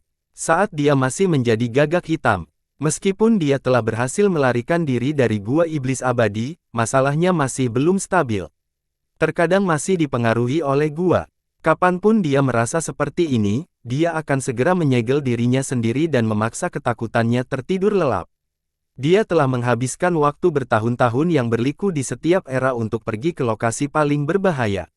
Dia telah jatuh ke tangan banyak tuan dan harus melampaui banyak jaminan, namun karena ini, dia dapat melihat banyak izin hukum, bahkan hukum kaisar dan metode abadi. Karena dia takut suatu saat dia tidak bisa mengendalikan dirinya dan dipanggil kembali ke gua iblis abadi, dia selalu menghilangkan ingatannya mengenai metode dan teknik yang telah dia pelajari agar tidak jatuh ke tangan gua. Namun, Dewa Alkimia dan Kaisar Abadi Suesi datang dengan metode misterius yang memungkinkan Li Qiye dengan cepat memahami kebenaran dari teknik tertinggi ini saat dia melihatnya lagi. Saat ini, segala sesuatu yang berkaitan dengan penguasaan, pisau ganda tak terlihat telah ditarik kembali. Mengambil napas dalam-dalam dan membandingkan manual di kepalanya dengan versi yang tertulis di depannya, dia menemukan bahwa teknik itu kurang memiliki sesuatu, ini sangat membuatnya khawatir. Pada kenyataannya, wajar jika teknik seperti pedang ganda tak terlihat kehilangan bagiannya. Pada akhirnya, mencapai puncak saja tidak cukup. Di mata para penggarap, ini hanyalah seni kecil. Setelah jutaan tahun, tidak banyak orang di sekte kuno dupa pembersihan yang benar-benar mempelajari teknik ini. Memfokuskan pikiran sekali lagi, Li Qiye akhirnya memahami kebenaran tersembunyi di balik teknik ini dan tersenyum lembut. Meskipun fisiknya, roda kehidupan, dan istana nasibnya semuanya berada pada tingkat fana, pengetahuan dan kemauannya berada di atas apa yang dimiliki semua orang jenius. Yang lebih penting lagi adalah ketika dia menjadi gagak hitam, dia menjalani berbagai metode penyiksaan. Ada suatu masa ketika dia dipenjara selama 10.000 tahun tanpa melihat matahari, jadi tekadnya sangat kuat. Tidak ada yang bisa menggoyahkannya, dan tidak ada kesulitan yang bisa membuatnya mundur terpilih. Dia dengan lembut menamparkan manualnya. Usahanya untuk menguasai teknik tersebut telah membangkitkan ingatannya akan masa lalu, sebuah rahasia yang tidak diketahui oleh seorang murid pun di era saat ini. Tahun itu, Min Ren muda biasa berlatih teknik pisau ganda tak terlihat. Kemudian, ketika dia menjadi kaisar abadi yang menguasai 9 dunia, dia mengenang teknik ini. Dia sekali lagi mengolahnya, perlahan menyempurnakan teknik bela diri normal. Tentu saja, teknik normal ini tidak sebanding dengan hukum jasa kaisar yang telah dia ciptakan, apalagi hukum rahasia kehendak surga. Min Ren sendiri juga tidak ingin keturunannya menanam teknik ini. Dengan demikian, teknik ini telah terbengkalai di perpustakaan sekte selama ribuan tahun. Tidak ada seorang pun yang memahami kebenaran termasyhur di balik teknik yang dibentuk oleh kaisar abadi pasca kenaikannya. Ketika Li Qiye melihat Min Ren menyempurnakan tekniknya, dia akan selalu menggodanya. Bahkan jika teknik bela diri ini dikembangkan hingga puncaknya dan mampu membunuh para bangsawan kerajaan, tidak ada seorang pun yang mau menggunakannya. Kultivator normal hanya bisa melihat kualitas luarnya, sehingga teknik bela diri ini berada dalam kegelapan. Bahkan setelah digoda oleh Li Qiye, Kaisar Abadi Min Ren hanya tersenyum. Tidak disangka Li Qiye benar-benar menebak dengan benar tentang nasib seni bela diri ini. Mengosongkan pikiran dari pemikiran yang tidak perlu, dia mengambil pedang ganda dan mulai berlatih. Dia sangat ketat pada dirinya sendiri. Dia perlahan-lahan merasakan setiap pukulan dalam manual, setiap ayunan membutuhkan kesempurnaan sebelum melanjutkan. Meskipun dia memahami kebenaran di balik teknik ini, tubuhnya tidak dapat mengikuti pikirannya. Ia mencapai kesempurnaan, namun sulit dicapai. Namun, Li Qiye tidak tergoyahkan. Dia terus berlatih seni bela diri yang menjadi lebih halus setelah setiap ayunan. Setelah satu malam, dia mencekik lebih dari 300 kali dan perlahan memahami kebenaran yang mendalam. Perlahan-lahan, setiap bila online menjadi semakin akurat. Meskipun dia memiliki kenangan yang tak terhitung jumlahnya dan rahasia yang menakutkan, dia memahami bahwa jika dia ingin benar-benar menyalin gua iblis abadi, dia harus meningkatkan usahanya 10 kali lipat, tidak, 100 kali lipat untuk mencapai tujuannya. Tidak ada yang memahami gua iblis abadi dengan lebih baik dari dia di era saat ini. Dalam 3 hari ini, Li Qiye belum meninggalkan vilanya. Dia memenjarakan dirinya sendiri di tempat suci untuk menyempurnakan keseimbangannya. Ada terlalu banyak kontak dalam hidup, jadi dia harus berada dalam kondisi prima untuk menghadapi bencana apapun yang mungkin datang. 3 hari kemudian, perjalanan menuju gerbang 9 Sein Iblis akan segera dimulai. Hanya Nan Huairen dan pelindung sekte bermarga Mo yang ikut. Sekte kuno dupa pembersihan memiliki total 6 tetua, 12 pelindung, dan 36 pemimpin seksi. Untuk mengunjungi sekte besar seperti gerbang 9 Sein Iblis dengan hanya 3 orang, anggota dengan peringkat tertinggi hanya menjadi pelindung, tidak ada kata-kata untuk menggambarkan hal ini. Sebelum berangkat, Li Qiye melihat ke arah anggota yang lumpuh itu dan bertanya, hanya kita bertiga. Pelindung Mo, penguasa Nan Huairen, sangat berhati-hati dalam mengungkapkan kata-katanya. Setelah dia mendengar pertanyaan itu, dia hanya menatap Li Qiye tanpa menjawab. Berlawanan dengan gurunya, Nan Huairen adalah orang yang suka bermain-main, dia terbatuk sekali karena malu dan membuka mulutnya, saudara pertama, semua tetua berada di budidaya terpencil, mereka tidak dapat melakukan perjalanan. Li Qiye mengangkat bibirnya dan dengan dingin menyatakan, kultivasi terpencil. Mereka hanya takut kehilangan muka. Pada akhirnya, mereka yakin saya tidak punya peluang untuk lulus. Saya tidak lulus adalah masalah kecil bagi mereka, tetapi mereka berada di sana dan kehilangan muka akan menjadi masalah besar, bukan? Nan Huairen tidak bisa berkata apa-apa dan hanya tersenyum malu. Bagaimana mungkin seorang manusia bisa lulus ujian sekte tingkat kaisar? Para tetua memiliki pemikiran yang sama. Inilah alasannya mereka menolak untuk pergi, karena hasilnya sudah jelas. Jangan khawatir, banggalah yang terhormat. Nan Huairen mempertahankan sikap positifnya, gerbang 9 Sein Iblis telah menjaga jarak dari kita akhir-akhir ini, itulah sebabnya para tetua tidak ingin pergi dan menciptakan konflik yang tidak perlu. Itu hanya gerbang 9 Sein Iblis, mereka tidak bisa mencapai puncaknya. Di era itu, meskipun 9 orang suci paragon berbudi luhur masih hidup, mereka masih harus tunduk pada sekte kuno dupa pembersihan. Pelindung Mo hanya bisa mengabaikan kesombongan Li Qiye. Dia hanya memancarkan dingin, tidak mau mengatakan apapun. Nan Huairen takut Li Qiye akan mengatakan hal-hal yang lebih keterlaluan, jadi dia menyela, saudara pertama, ini adalah tuanku, pelindung sekte ini. Tolong jaga aku dalam perjalanan ini. Li Qiye membungkuk dengan sopan dan penuh hormat, tidak terlalu memaksa namun juga tidak terlalu lemah. Pelindung Mo meliriknya sekali lagi dan berkata, ayo kita pergi. Selesai dengan kata-katanya, dia berbalik dan pergi. Pelindung Mo adalah salah satu pelindung yang lebih tua, jadi tingkat pengolahannya di atas rata-rata. Namun, dia tidak tahu bagaimana berinteraksi secara sosial dengan orang lain. Dengan demikian, posisi di sekte tersebut cukup rendah dibandingkan dengan pelindung lainnya. Kalau tidak, dia tidak akan menjadi bagian dari ekspedisi besar yang sudah ditunjuk sejak awal ini. Para eselon atas sekte tersebut tahu bahwa perjalanan ini akan menjadi drama komedi dengan Li Qiye sebagai karakter utamanya. Jika penonton tidak senang, kematian mungkin tidak bisa dihindari, dan itulah alasan lain mengapa keenam tetua menghindarinya. Pelindung lainnya tidak bersedia memimpin kelompok ini, sehingga tugas ini akhirnya jatuh ke bahu pelindung Mo. Pelindung Mo juga berpikir bahwa tidak akan ada hasil positif dari perjalanan ini, itulah sebabnya suasana hati menjadi lebih buruk dari biasanya. Perjalanan panjang itu dipenuhi dengan ketenangan hingga mereka mencapai kuil megah dari sekte kuno dupa pembersihan. Kuil agung itu sangat besar dan dapat menampung 10.000 orang. Melihat seluruh Grand Middle Territory, akan sulit untuk menemukan kuil yang sebanding dengan warisan lainnya. Kuil berwarna giok itu sangat kuno. Itu dibangun dengan batu dan kristal surgawi. Di atas adalah kaligrafi yang diukir secara pribadi oleh Kaisar Abadi Minren. Kata-kata itu memancarkan aura keberanian, jauh melampaui pemahaman. Setiap kata dan frase seolah mampu menghapus keberadaan. Dari kuil megah ini, seseorang dapat menghargai kekuatan lama dari sekte yang sedang bernafas.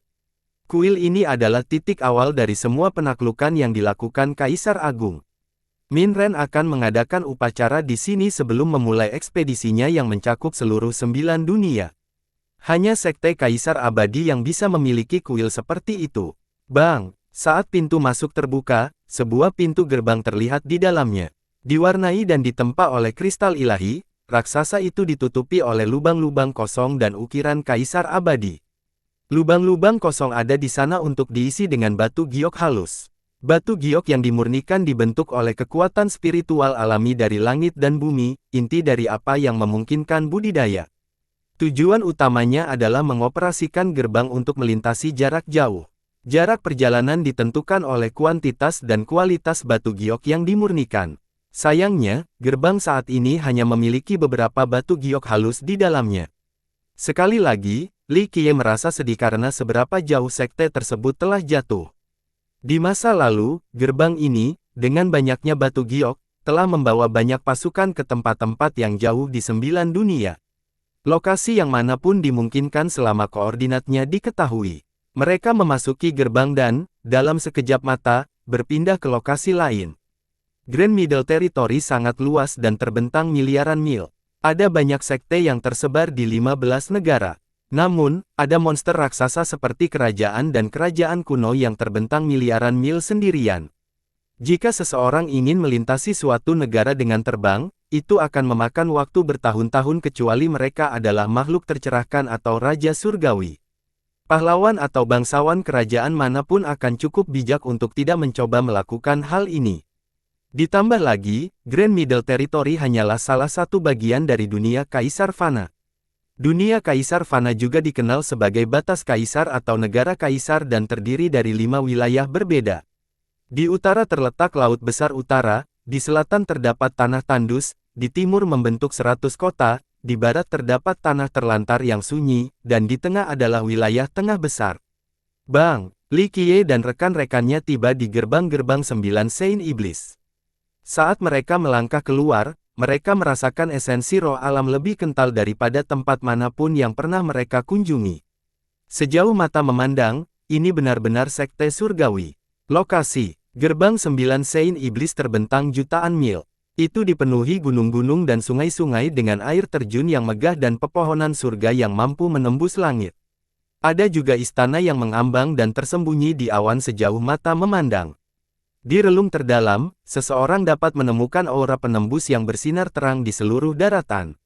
Orang akan percaya bahwa asal mula aura ini berasal dari harta surga yang mengejutkan. Ini adalah gambaran sekte yang kuat. Dengan suasana dan lokasi seperti ini, tak heran mengapa ia bisa menguasai suatu negara.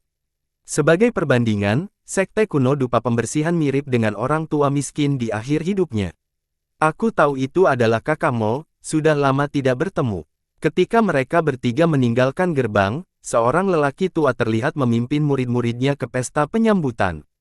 Pria itu adalah pemimpin sekte mereka. Nama belakangnya adalah Fu, pemilik wajah dingin dan tabah. Matanya berisi yang kuat dan tubuhnya memancarkan aura yang bersinar. Watak alaminya dapat menimbulkan rasa takut pada jiwa yang lebih lemah. Meskipun dia hanya seorang pemimpin seksi, dia memiliki kekuatan pahlawan bernama yang dibuktikan dengan aura yang terpancar dari tubuhnya. Di sekte kuno dupa pembersihan, hanya seorang tetua yang berhak menyandang gelar pahlawan bernama. Apakah ini murid utamamu? Itu benar, Li Qiye adalah murid utama sekte saya. Pelindung Mo tersenyum pahit. Bakat dan konstitusi Li Qiye bukanlah sesuatu yang bisa dibanggakan. Uji coba itu hanyalah kompetisi persahabatan. Saudara Mo tidak perlu khawatir tentang hal itu. Pemimpin seksi Fu menunjukkan senyuman lembut. Li Qiye balas tersenyum pada pemimpin seksi Fu dan dengan elegan mengungkapkan perasaannya, hanya sebuah cobaan, tidak bisa mencapai puncaknya. Pemimpin seksi Fu mengabaikan komentar licik Li Qiye dan malah berbicara dengan pelindung Mo, "Saudara Mo, silakan ikuti saya." Dalam pikirannya, pahlawan bernama yang berdebat dengan junior seperti Li Qiye tidak pantas bagi pria dengan status seperti itu. Pelindung Mo, di sisi lain, dengan marah menatap Li Qiye. Pemimpin seksi Fu memimpin ketiganya ke ruang pertemuan berukuran sedang. Ruangan seperti itu hanya digunakan untuk menjamu tamu yang tidak terlalu penting. Untuk acara yang berpengaruh seperti pernikahan antara dua sekte, Gerbang 9 Sein Iblis mengizinkan seorang pemimpin seksi mengurus negosiasi. Tidak hanya itu, kesopanan yang mereka tunjukkan juga sama dengan tamu pada umumnya, sehingga terlihat jelas bahwa mereka tidak terlalu mementingkan acara tersebut. Setelah menempatkan para tamu di tempat istirahat mereka, pemimpin seksi Fu berbicara dengan bahasa berbunga-bunga tanpa ketulusan dan segera pergi. Pelindung Mo secara mental sudah siap menangani rasa rendah diri, jadi dia tidak marah, serius saja. Pemimpin seksi Fu langsung menuju ke tempat perlindungan bagian dalam sekte setelah membantu menyelesaikan kelompok pelindung Mo.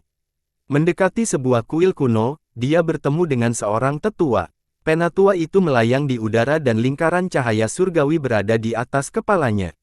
Sementara itu berputar tanpa henti, setiap helai kebenaran dunia yang mengambil bentuk fisik terlihat menutupi tubuhnya, tidak ada yang sebanding dengan tekanannya. Ternyata ada dewa di antara kita. Bagaimana kabar murid utama dari sekte kuno dupa pembersihan? Suara berkisar dari tetua ini terdengar di sekeliling, tapi suara yang menanamkan rasa takut ke dalam hati orang lain hanya bisa terdengar di dalam kuil.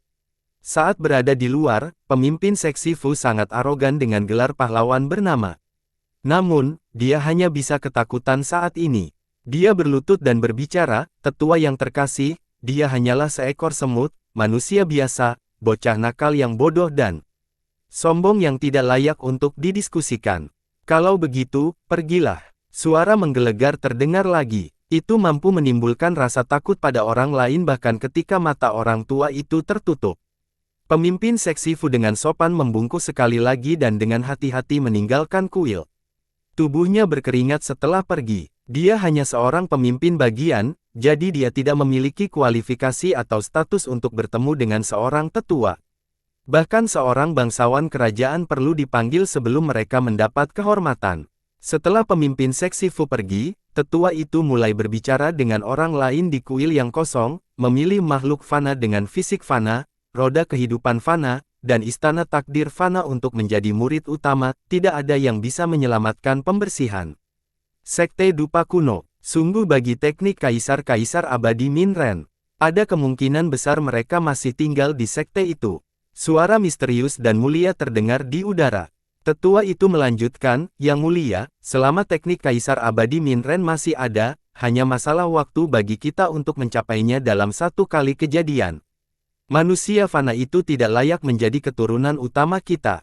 Suara misterius itu tetap diam, begitu pula yang lebih tua. Jika ada penonton, mereka akan terkejut dengan kemunculan Raja Iblis. Kita harus tahu bahwa Raja Iblis adalah karakter yang sangat berbahaya. Legenda menyatakan bahwa asal-muasal usul dan wujud aslinya sangat hebat. Sekte tersebut, di bawah kepemimpinannya, menjadi semakin bersinar. Tidak ada yang bisa menggoyahkan pemerintahan tiraninya. Di negeri sapi tua, tidak ada seorang pun yang berani menentang pemerintahan surgawinya. Pelindung Mo tetap duduk diam, tapi Nan Huairen dengan sadar telah melarikan diri dari ruangan yang menyiksanya dengan suasana yang tidak nyaman. Sementara itu, Li Qiye telah berangkat ke dalam ruangannya sendiri. Dia mulai berlatih teknik pisau ganda tak terlihat tanpa membuang waktu sedetik pun. Dia ingin merancang teknik ini ke dalam tubuh dan pikiran.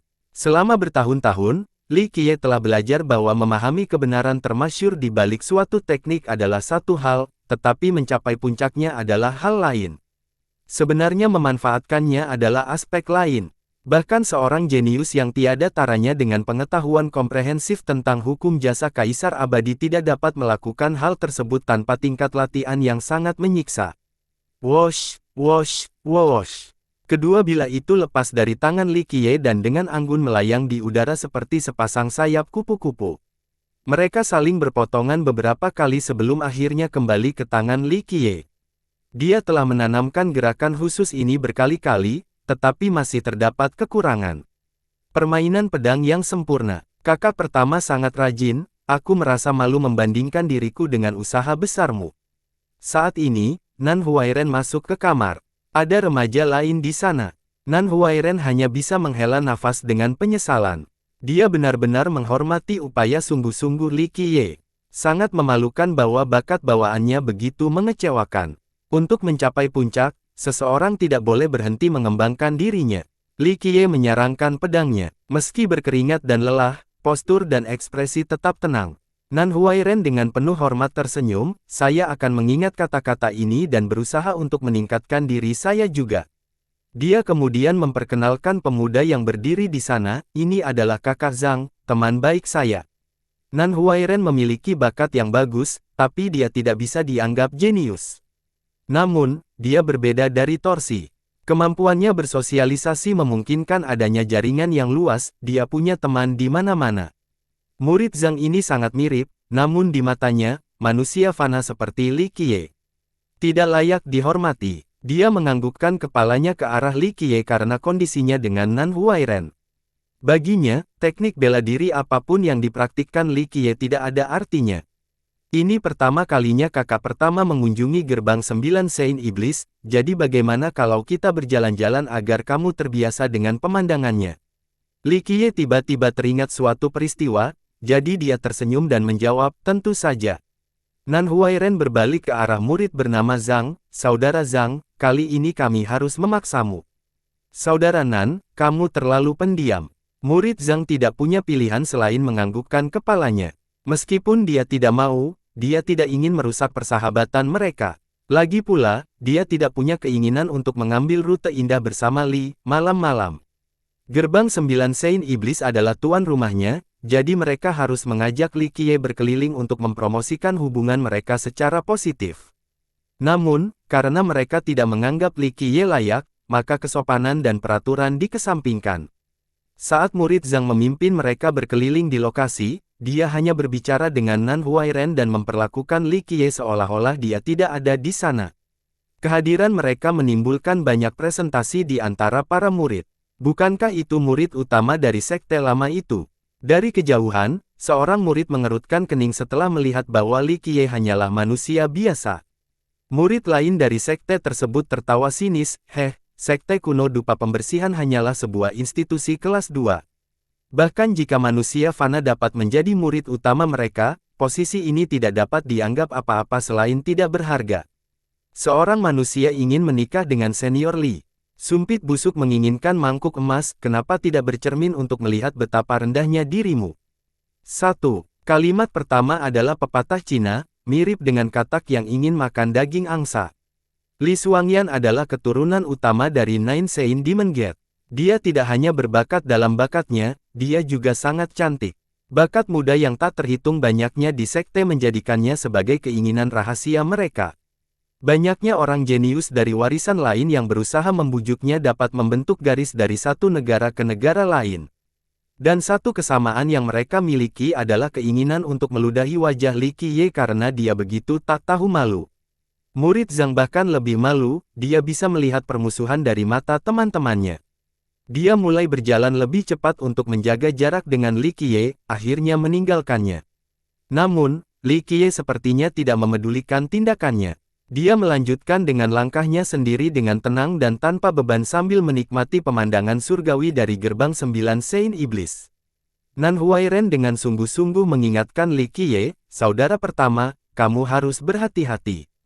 Banyak orang yang melamar Anda, dan mereka tidak akan segan-segan menimbulkan masalah bagi Anda. Li Qiye dengan tenang menjawab, dia hanya seorang gadis, tidak perlu ada kesamaan seperti itu. Dia telah melihat banyak wanita cantik yang menghancurkan negara, jadi dia tidak memikirkan calon pertunangannya, itu hanya masalah kecil baginya. Tanpa sadar, mereka mencapai tempat pelatihan sekte tersebut. Ini adalah tempat di mana semua murid bisa masuk.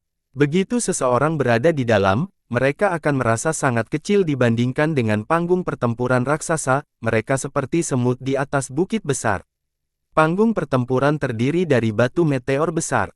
Setiap batu diukir dengan kata-kata dari banyak paragon berbudi luhur, energi misterius dan kuat terus-menerus terpancar dari mereka. Energi inilah yang melindungi panggung pertempuran, menjadikannya tahan terhadap kerusakan apapun yang mungkin ditimbulkan oleh para kontestan. Panggung pertempuran tingkat virtues Paragon. Meskipun ini bukan pertama kalinya dia menyaksikannya, panggung pertempuran masih membuat Nan Huairen kagum. Murid Zhang sangat bangga dan mulai menyombongkan diri. Panggung pertempuran ini diciptakan oleh tetua agung kita, ia bahkan dapat menahan kekuatan destruktif dari beberapa virtues Paragon. Nan Huairen tidak bisa menahan diri untuk tidak merokok dengan suara pelan. Dulu, sekte kuno dupa pembersihan kita juga mempunyai panggung pertarungan. Sebenarnya, sekte kuno dupa pembersihan juga memiliki panggung pertempuran, tapi itu bukan level Paragon berbudi luhur.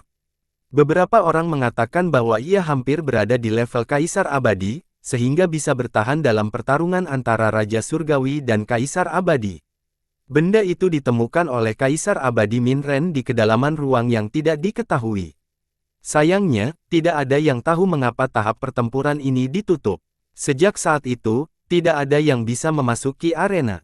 4 golem batu hebat. Li Qiye ada di sana, tapi dia benar-benar melewatkan percakapan itu. Matanya menunjuk pada 4 patung raksasa yang terletak di 4 sudut arena. Masing-masing menjulang setinggi lebih dari 100 meter. Semuanya memiliki ekspresi berbeda, namun semuanya sangat realistis. Terlihat jelas bahwa mereka diukir oleh tangan seorang ahli ternama dengan teknik pedang yang sangat alami dan sempurna. Inilah yang ingin dia lihat. Setelah kematian 9 orang suci Paragon berbudi luhur, dia belum pernah mengunjungi sekte ini. Sungguh mengejutkan melihat keempat patung itu setelah bertahun-tahun. Ketika Nan Huairen dan murid Zhang sedang mendasarinya, tidak ada yang memperhatikan Li Qiye. Sesaat kemudian, murid Zhang akhirnya melihat apa yang coba dilakukan Li Qiye. Dia mengangkat alisnya dan bertanya, apa yang dilakukan orang bodoh ini? Nan Huairen memperhatikan bahwa Li Qiye sedang mencoba naik ke atas patung timur. Namun, karena pukulannya yang lemah, dia tidak dapat mencapai puncak. Saat ini, banyak siswa yang mengelilingi panggung pertempuran. Mereka semua menyaksikan Li Qiye berjuang seperti anak desa yang baru pertama kali mengunjungi ibu kota.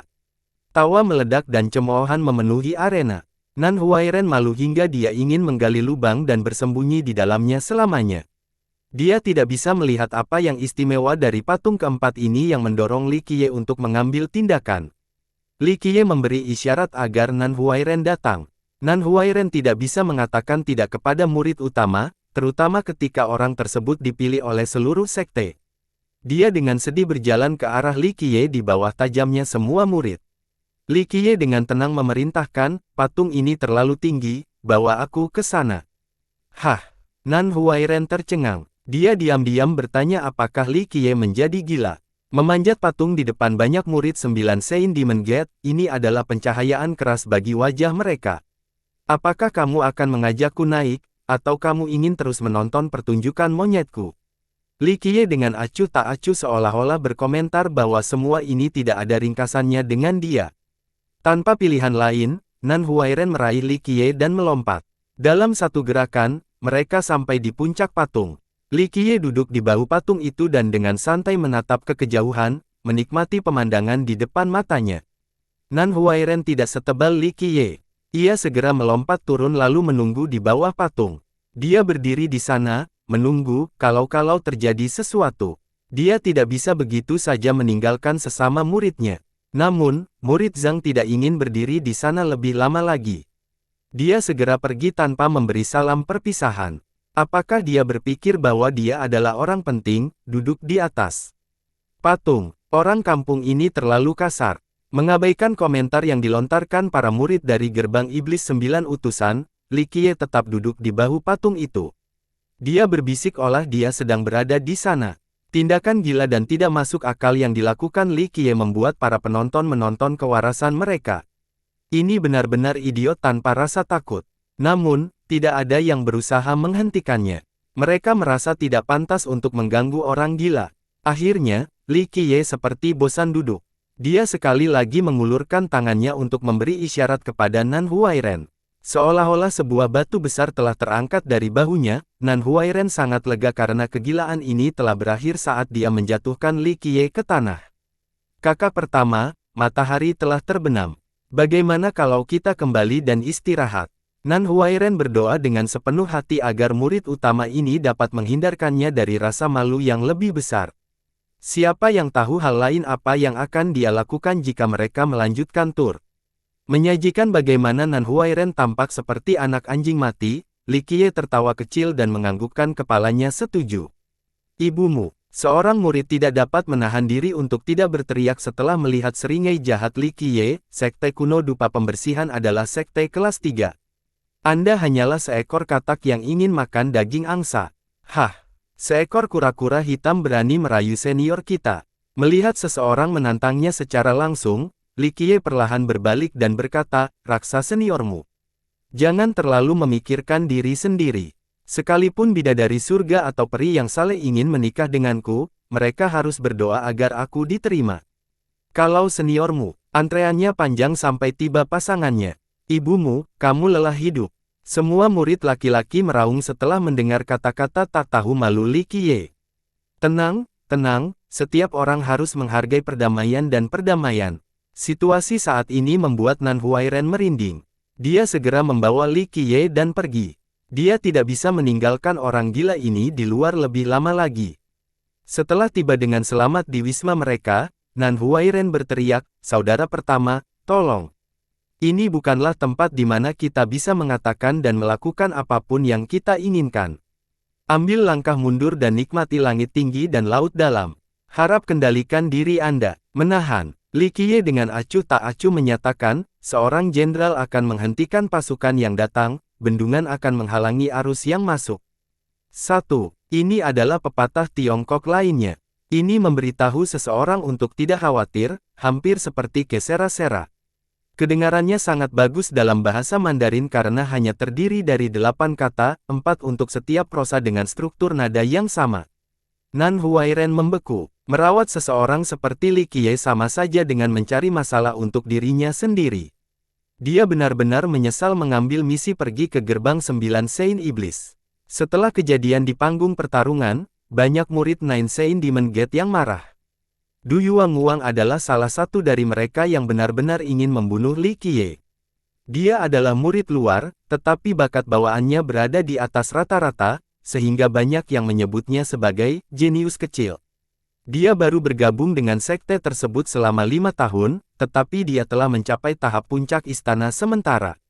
Selama dia berhasil lulus ujian tahun ini, dia bisa menjadi murid batin. Du Yuanguang sangat menyukai Li Xuangyan. Selama ujian masuknya, dia adalah salah satu penyelenggara utama. Cinta pada pandangan pertama. Dia juga berpikir bahwa dia mengenali keterampilan dan bakatnya sejak dia memiliki keinginan.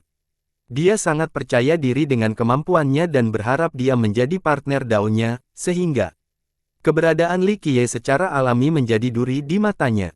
Mata Du Yuanguang mengungkapkan niat membunuhnya saat dia memeluk dirinya sendiri. Manusia fana ini tidak mengetahui batas kemampuannya. Jika saya tidak memberikan sedikit pelajaran, dia akan terus berpikir bahwa dia berada di atas langit dan bumi. Keesokan harinya, Li Qiye bangun dan langsung bertanya apakah Nan Huairen ingin melakukan tur jalan-jalan lagi. Dia ingin melihat apakah masih ada sesuatu yang tersisa dari zamannya. Nan Huairen tidak mau pergi sama sekali. Tidak peduli apakah Li Qiye gila atau bodoh, intuisinya mengatakan kepadanya bahwa Li Qiye pasti akan menimbulkan masalah, pergi bersamanya hanyalah masokis. Sayangnya, Li Qiye sudah memulai perjalanannya mengelilingi sekte tersebut. Nan Huairen tidak punya pilihan selain mengikutinya. Peristiwa penting selama perjalanan ini adalah sidang pernikahan. Jika sesuatu benar-benar terjadi pada Li Qiye, dia tidak akan bisa melarikan diri tanpa cedera. Namun, tidak lama setelah keberangkatan mereka dikelilingi oleh Du Yuanguang dan teman-teman murid luarnya. Murid-murid ini tidak bertemu langsung dengan Li Qiye. Dengan Du Yuanguang yang memimpin, ini adalah kesempatan luar biasa untuk memberi pelajaran pada bajingan sombong ini. "Ah, itu saudara Du, saya sudah lama mendengar reputasi hebat Anda." Nan Huairen tahu masalah akan datang, tapi dia tetap menjaga ketenangan dan kerusakannya. Du Yuanguang hanya melihat sekilas Nan Huairen dan berkata, "Nan Huairen, kamu tidak ada urusan apapun di sini. Minggirlah atau kami akan menanganimu juga." Ekspresi Nan Huairen menjadi gelap, tapi dia tahu bahwa yang kuat memakan yang lemah. Oleh karena itu, dia sedikit membungkuk dan bertanya, "Saudara Du, apa maksudnya ini?" Du Yuanguang kali ini sepenuhnya mengabaikan Nan Huairen. Dia memberikan pandangan sedingin es ke arah Li Qiye yang penuh dengan niat membunuh. Dengan sikap riang seperti biasanya, Li Qiye melangkah maju ke arah Du Yuanguang dan berkata, "Anjing pintar tidak menghalangi jalan. Jika kamu tidak ingin menjadi anjing, menyingkirlah dariku." Setelah dia mendengar ini, Nan Huairen tahu bahwa semuanya telah hancur. Terutama ketika dia melihat rasa haus darah di mata Du Yuanguang, dia tahu bahwa ini tidak akan berakhir tanpa konflik. Seorang murid yang marah berteriak, "Apakah kamu tidak ingin hidup?" Sekte kuno dupa pembersihan tidak lagi memiliki kualifikasi untuk dianggap sebagai garis keturunan kaisar abadi. Anda berani melompat-lompat seperti badut di depan kami. Seekor semut berani tidak sopan. Li Qiye siap membalas, tapi Nan Huairen dengan cepat berhenti dan berbisik, "Lupakan saja, kakak pertama. Jangan khawatir tentang mereka. Du Yuanguang adalah murid lur yang mendapat banyak perhatian. Dia juga murid terbaru dari pelindung Hua. Jika dia lulus ujian tahunan, dia akan segera menjadi murid batiniah." Niat Nan Huairen adalah untuk mengingatkan Li Qiye bahwa mereka tidak mampu memusuhi orang seperti Du Yuanguang. Dia mendapat dukungan dari pelindung dari Nine Sein Demon Gate. Seorang pelindung di sekte ini memiliki kedudukan yang lebih tinggi daripada seorang tetua dari sekte kuno dupa pembersihan. Du Yuanguang tidak bergerak, dia hanya berkata dengan dingin, "Kami dari gerbang 9 Sein Iblis memerintah negeri sapi tua. Sekalipun Anda berasal dari sekte kecil, Anda tetaplah seorang tamu, kami ingin memperlakukan Anda dengan sopan santun minimum yang sesuai dengan status kami. Namun, salah satu saudara laki-laki saya baru-baru ini kehilangan harta karun ini bukan kejadian umum di sekte kami yang terhormat." Kulit Nan Huairen tenggelam saat dia mulai panik, "Saudara Du, apa arti kata-katamu?" Du Yuanguang melirik ke arah Li Qiye dan berkata, "Dalam 2 hari terakhir, tidak ada tamu lain selain orang-orang dari sekte Anda." Du Yuanguang dengan jelas menyiratkan bahwa pencuri itu berasal dari sekte kuno dupa pembersihan. Hal ini tidak hanya berdampak pada satu orang saja karena juga sangat mempengaruhi reputasi seluruh sekte. Bahkan seseorang yang cerdik seperti Nan Huairen tidak bisa menahan diri untuk tidak menunjukkan ekspresi jelek. "Saudara Du, tolong perhatikan apa yang kamu katakan." Nan Huairen ingin menangani masalah ini secara diplomatis, tetapi sekarang ini menyangkut reputasi propertinya sendiri. Dia tidak akan menerima hinaan seperti itu. "Perhatikan apa yang aku katakan. Sekte Anda terpencil dan miskin seperti pengemis, siapa yang bisa menjamin bahwa pencuri tidak menyusup ke sekte Anda? Murid utamamu sampah hanyalah, jadi mengatakan bahwa sektemu merekrut pencuri bukanlah hal yang tidak masuk akal." Wajah Nan Huairen memerah karena marah. Sebagai orang yang benar-benar peduli pada sektenya, dia tidak tahan dengan kondisi ini, jadi dia menjawab, "Saudara Du, kami ingin bertemu dengan pemimpin bagian Fu dari sekte Anda. Apapun yang terjadi, kami menuntut jawaban dari sekte Anda mengenai tuduhan tidak berdasar ini." Du Yuanguang tertawa terbahak-bahak beberapa saat sebelum dia dengan percaya diri menjawab, "Temui pemimpin bagian Fu." "Nan Huairen, bukan berarti aku tidak mau memenuhi martabatmu, tapi kamu dan sampah ini tidak punya kualifikasi untuk meminta pertemuan dengan pemimpin seksi Fu. Pemimpin seksi kami mampu dianugerahi gelar pahlawan bernama, dan tidak diketahui apakah orang yang lebih tua mampu melakukan hal yang sama. Mungkin orang yang lebih tua memenuhi syarat untuk bertemu dengan pemimpin bagian Fu, tetapi Anda dan sampah ini. Jangan pernah berasumsi." Setelah dia menyelesaikan pidatonya, Du Yuanguang dengan dingin menatap Li Qiye. Murid-murid lainnya bertepuk tangan setuju dan mulai mengejek Li Qiye dengan kata-kata kotor lagi. Nan Huairen gemetar karena marah, namun Li Qiye tetap mempertahankan ketenangannya dan dengan hati-hati menjawab, "Bagiku, tidak masalah apakah rencana ini berasal darimu, pemimpin, atau bahkan pelindungmu. Sejujurnya, itu karena Anda jatuh cinta dengan senior Anda, menurutku namanya adalah Li Xuangyan.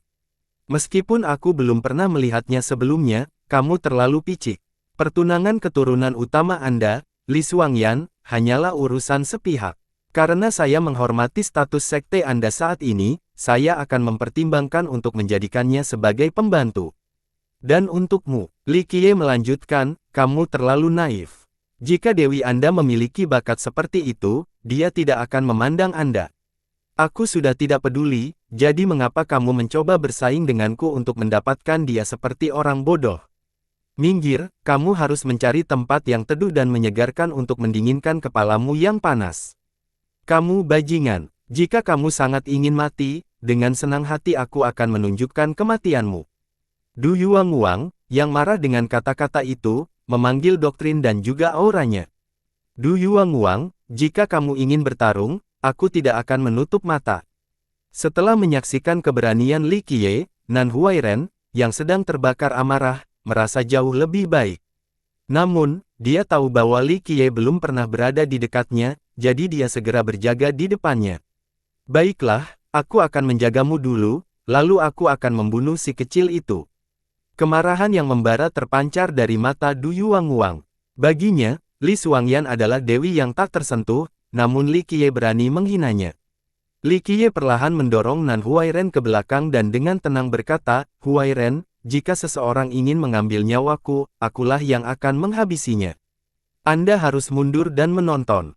Bagus, bagus, bagus sekali. Du Yuanguang tidak lagi marah dan malah tertawa, ini adalah hal lucu yang pernah saya dengar. Sampah sepertimu ingin membunuh seseorang yang berada di panggung istana sementara sepertiku. Biarlah, aku akan memberikan kesempatan untuk bertarung. Mengetahui bahwa dia adalah seorang manusia fana, semua orang tahu bahwa Li Qiye tidak dapat menggunakan hukum apapun. Murid-murid lainnya mengasihani Li Qiye, teknik bela diri versus hukum prestasi. Anda bahkan tidak tahu dasar-dasarnya, namun kesombongan Anda sangat tinggi. Sangat jahat. Li Qiye tidak merasa terganggu dengan komentar seperti itu. Dia dengan tenang menyatakan, tidak apa-apa, semua orang bisa menyaksikan pertempuran ini. Setelah mengatakan itu, dia berjalan menuju panggung pertempuran. Kamu tidak bisa. Nan Huairen dipenuhi rasa takut. Dia meraih Li Qiye dan berkata, saudara pertama. Ini tidak mungkin. Du Yuanguang telah mencapai puncak panggung istana sementara. Anda tidak bisa menjadi tandingannya.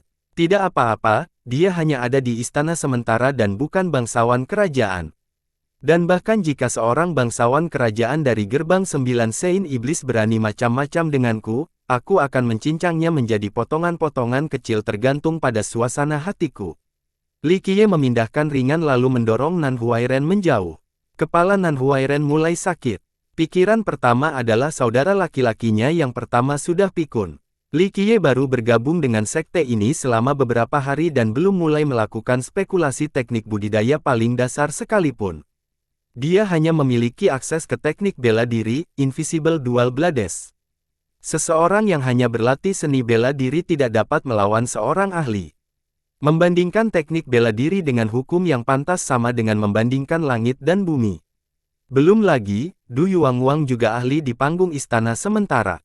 Nan Huairen mendapatkan kembali akalnya dan segera mencari hiburan, pelindung Mo. Dia tahu bahwa jika pertarungan ini terjadi, hanya kematian yang akan terjadi. Berita pertarungan Li Qiye dan Du Yuanguang sengaja disebarkan oleh para murid gerbang 9 Sein Iblis. Berita ini dengan cepat menyebar ke seluruh sekte. Du Yuanguang memiliki pengaruh yang besar dan cukup populer di dalam sekte karena mencapai istana sementara hanya dalam waktu 5 tahun setelah dia diterima. Di sini, dia dianggap jenius. Di sekte kuno dupa pembersihan saat ini, dia akan menjadi seorang jenius di antara para jenius. Bahkan para senior yang mendengar tentang tantangan ini pun terkejut, menantang Du Yuanguang. Beberapa murid yang belum pernah mendengar tentang Li Qiye cukup tertarik, dia adalah murid terbaru dari pelindung Hua. Meskipun fisik serigala emasnya baru mencapai Hautian, ia masih merupakan tipe fisik yang tangguh. Apa budidaya murid utama dari sekte kuno dupa pembersihan saat ini? Seorang murid dengan tertawa menjawab, senior Seng terlalu khawatir. Sekte itu rata-rata dan tanpa ahli. Murid utama mereka adalah sampah dengan fisik fana, roda kehidupan fana, dan istana nasib fana. Dia baru bergabung dengan sekte kuno dupa pembersihan selama 2 hari, jadi dia hanya punya waktu untuk berlatih teknik bela diri. Bahkan hukum prestasi yang paling dasar pun luput dari perhatiannya. Setelah mendengar berita ini, para senior yang sebelumnya tidak mengenal Li Qiye menjadi semakin bingung. Orang seniman bela diri menantang seorang cerdas. Dia pasti hidup bosan. Ini sama saja dengan anak sapi yang tidak takut pada harimau, sungguh tertidur.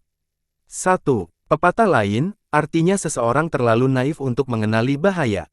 Banyak senior yang kehilangan minat karena mereka yakin pertarungan akan berakhir setelah satu gerakan. Du Yuanguang hanya membutuhkan satu ayunan dan semuanya akan selesai. Berita ini juga sampai ke telinga beberapa pemimpin dan pelindung seksi. Mereka kepala sambil memikirkannya. Salah satu pelindung berbicara dengan sikap acuh tak acuh dan dingin, mungkin ini adalah berkah tersembunyi. Membunuh sebagian sampah bukanlah sesuatu yang bisa dibanggakan, tapi jika junior bodoh dari sekte kuno dupa pembersih ingin menantang kita, biarlah ini menjadi pelajaran. Komentar ini menyebabkan beberapa pelindung dan pemimpin seksi mengernyitkan alis. Bagaimanapun, itu masih merupakan sekte kaisar abadi. Saat ini, ia masih memiliki metode budidaya tingkat kaisar dan, yang lebih penting, warisan kaisar abadi Minren. Semua orang telah menyaksikan sekte itu seperti harimau lapar menunggu saat yang tepat untuk menyerang. Secara realistis, gerbang 9 Sein Iblis hanya perlu mengerahkan pelindung mereka untuk wilayah hukum jasa kaisar, namun Raja Iblis saat ini tidak pernah mengungkapkan pemikirannya mengenai topik ini. Hal ini menyebabkan eselon atas juga tetap diam. Jika Raja Iblis memberi perintah, seseorang akan segera pergi dan menghancurkan sekte tersebut tanpa ragu-ragu. Sementara eselon atas masih berjalan, Li Qiye sudah berdiri di panggung pertempuran. Cukup banyak orang yang berkumpul untuk acara ini. Mereka hanya ingin melihat penyiksaan seperti apa yang akan dilakukan Du Yuanguang. Ketika Du Yuanguang melangkah ke panggung pertempuran, seorang murid dengan keras berteriak, "Du senior, gunakan satu tebasan untuk memenggal kepalanya." Yang lain menimpali, satu serangan pedang terlalu kejam padanya. Dia berani menghina senior Li dan sekte kami, jadi Anda harus mengulitinya sebagian demi sebagian. Seorang senior membuka mulut, kematian adalah satu-satunya akibat dari penghinaan sekte kami. Junior Du, jangan terburu-buru. Potong tangan dan kaki, tapi jangan bunuh dia. Tunggu hingga sekte kuno dupa pembersihan datang dan meminta maaf. Biarkan seluruh Grand Middle Territory, tidak, seluruh dunia Kaisar Fana mengetahui konsekuensi dari melawan kita. Di panggung pertarungan, Li Qiye menatap ke arah Du Yuanguang dan menggoda, membujuk murid gerbang 9 Sein Iblis hanya menggunakan kata-kata.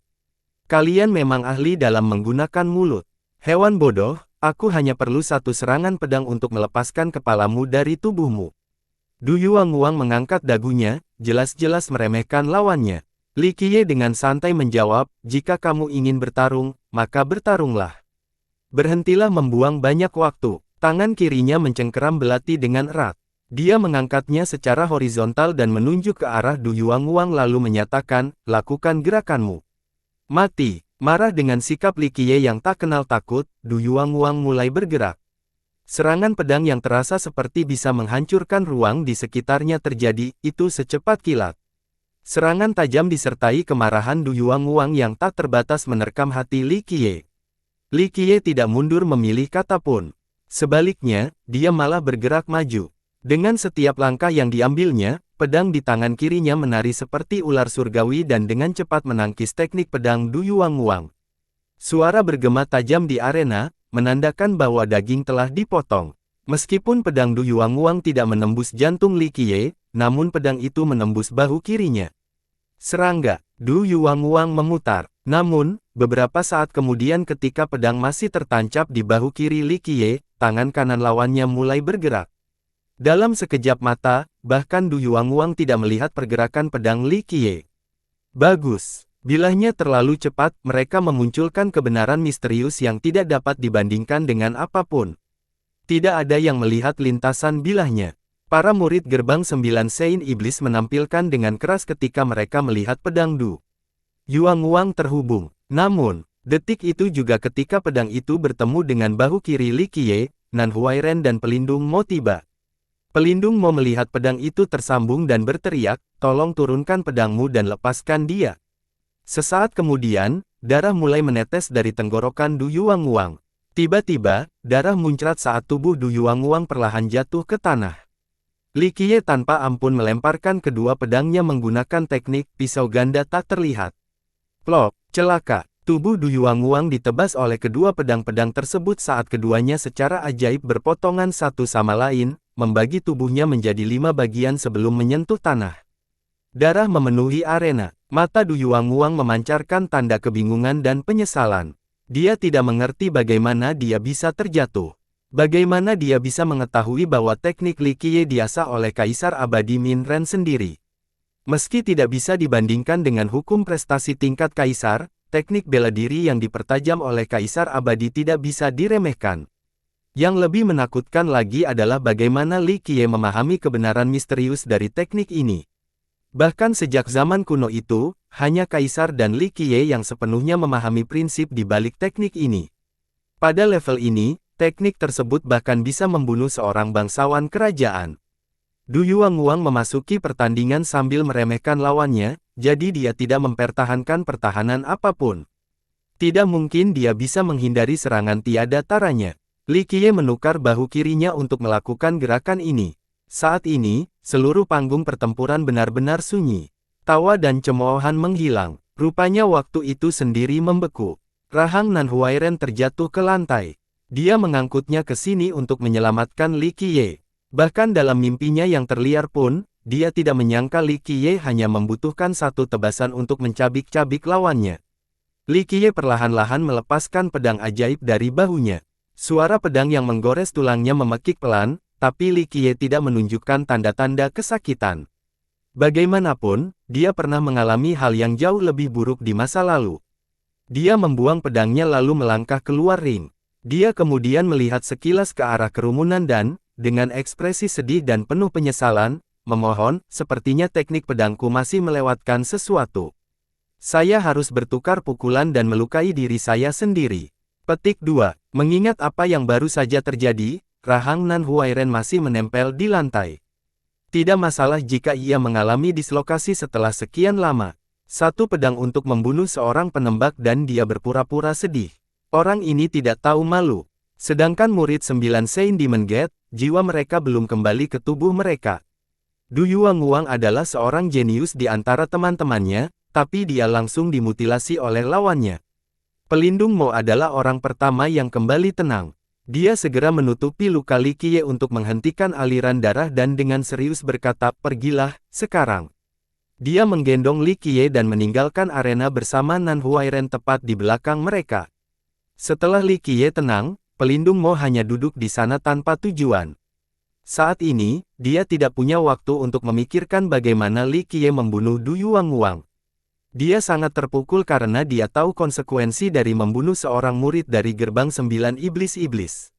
Ini adalah bencana besar. Nan Huairen, sebaliknya, sedang mengobati luka Li Qiye dengan pasta perak khusus. Selanjutnya dia membalut bahunya. Sepanjang waktu, dia bertanya-tanya tentang apa yang terjadi. Bagaimana mungkin teknik bela diri bisa membunuh ahli sementara istana? Dia telah melihat Li Qiye berlatih gerakan itu sebelumnya. Meski mengagumkan, dia tidak terlalu mempedulikannya karena itu hanya teknik bela diri. Itu hanya karena kamu tidak memahami fakta sebenarnya. Bersantai dengan nyaman di kursinya, Li Qiye senang dengan ekspresi bingung Nan Huairen. Bersambung.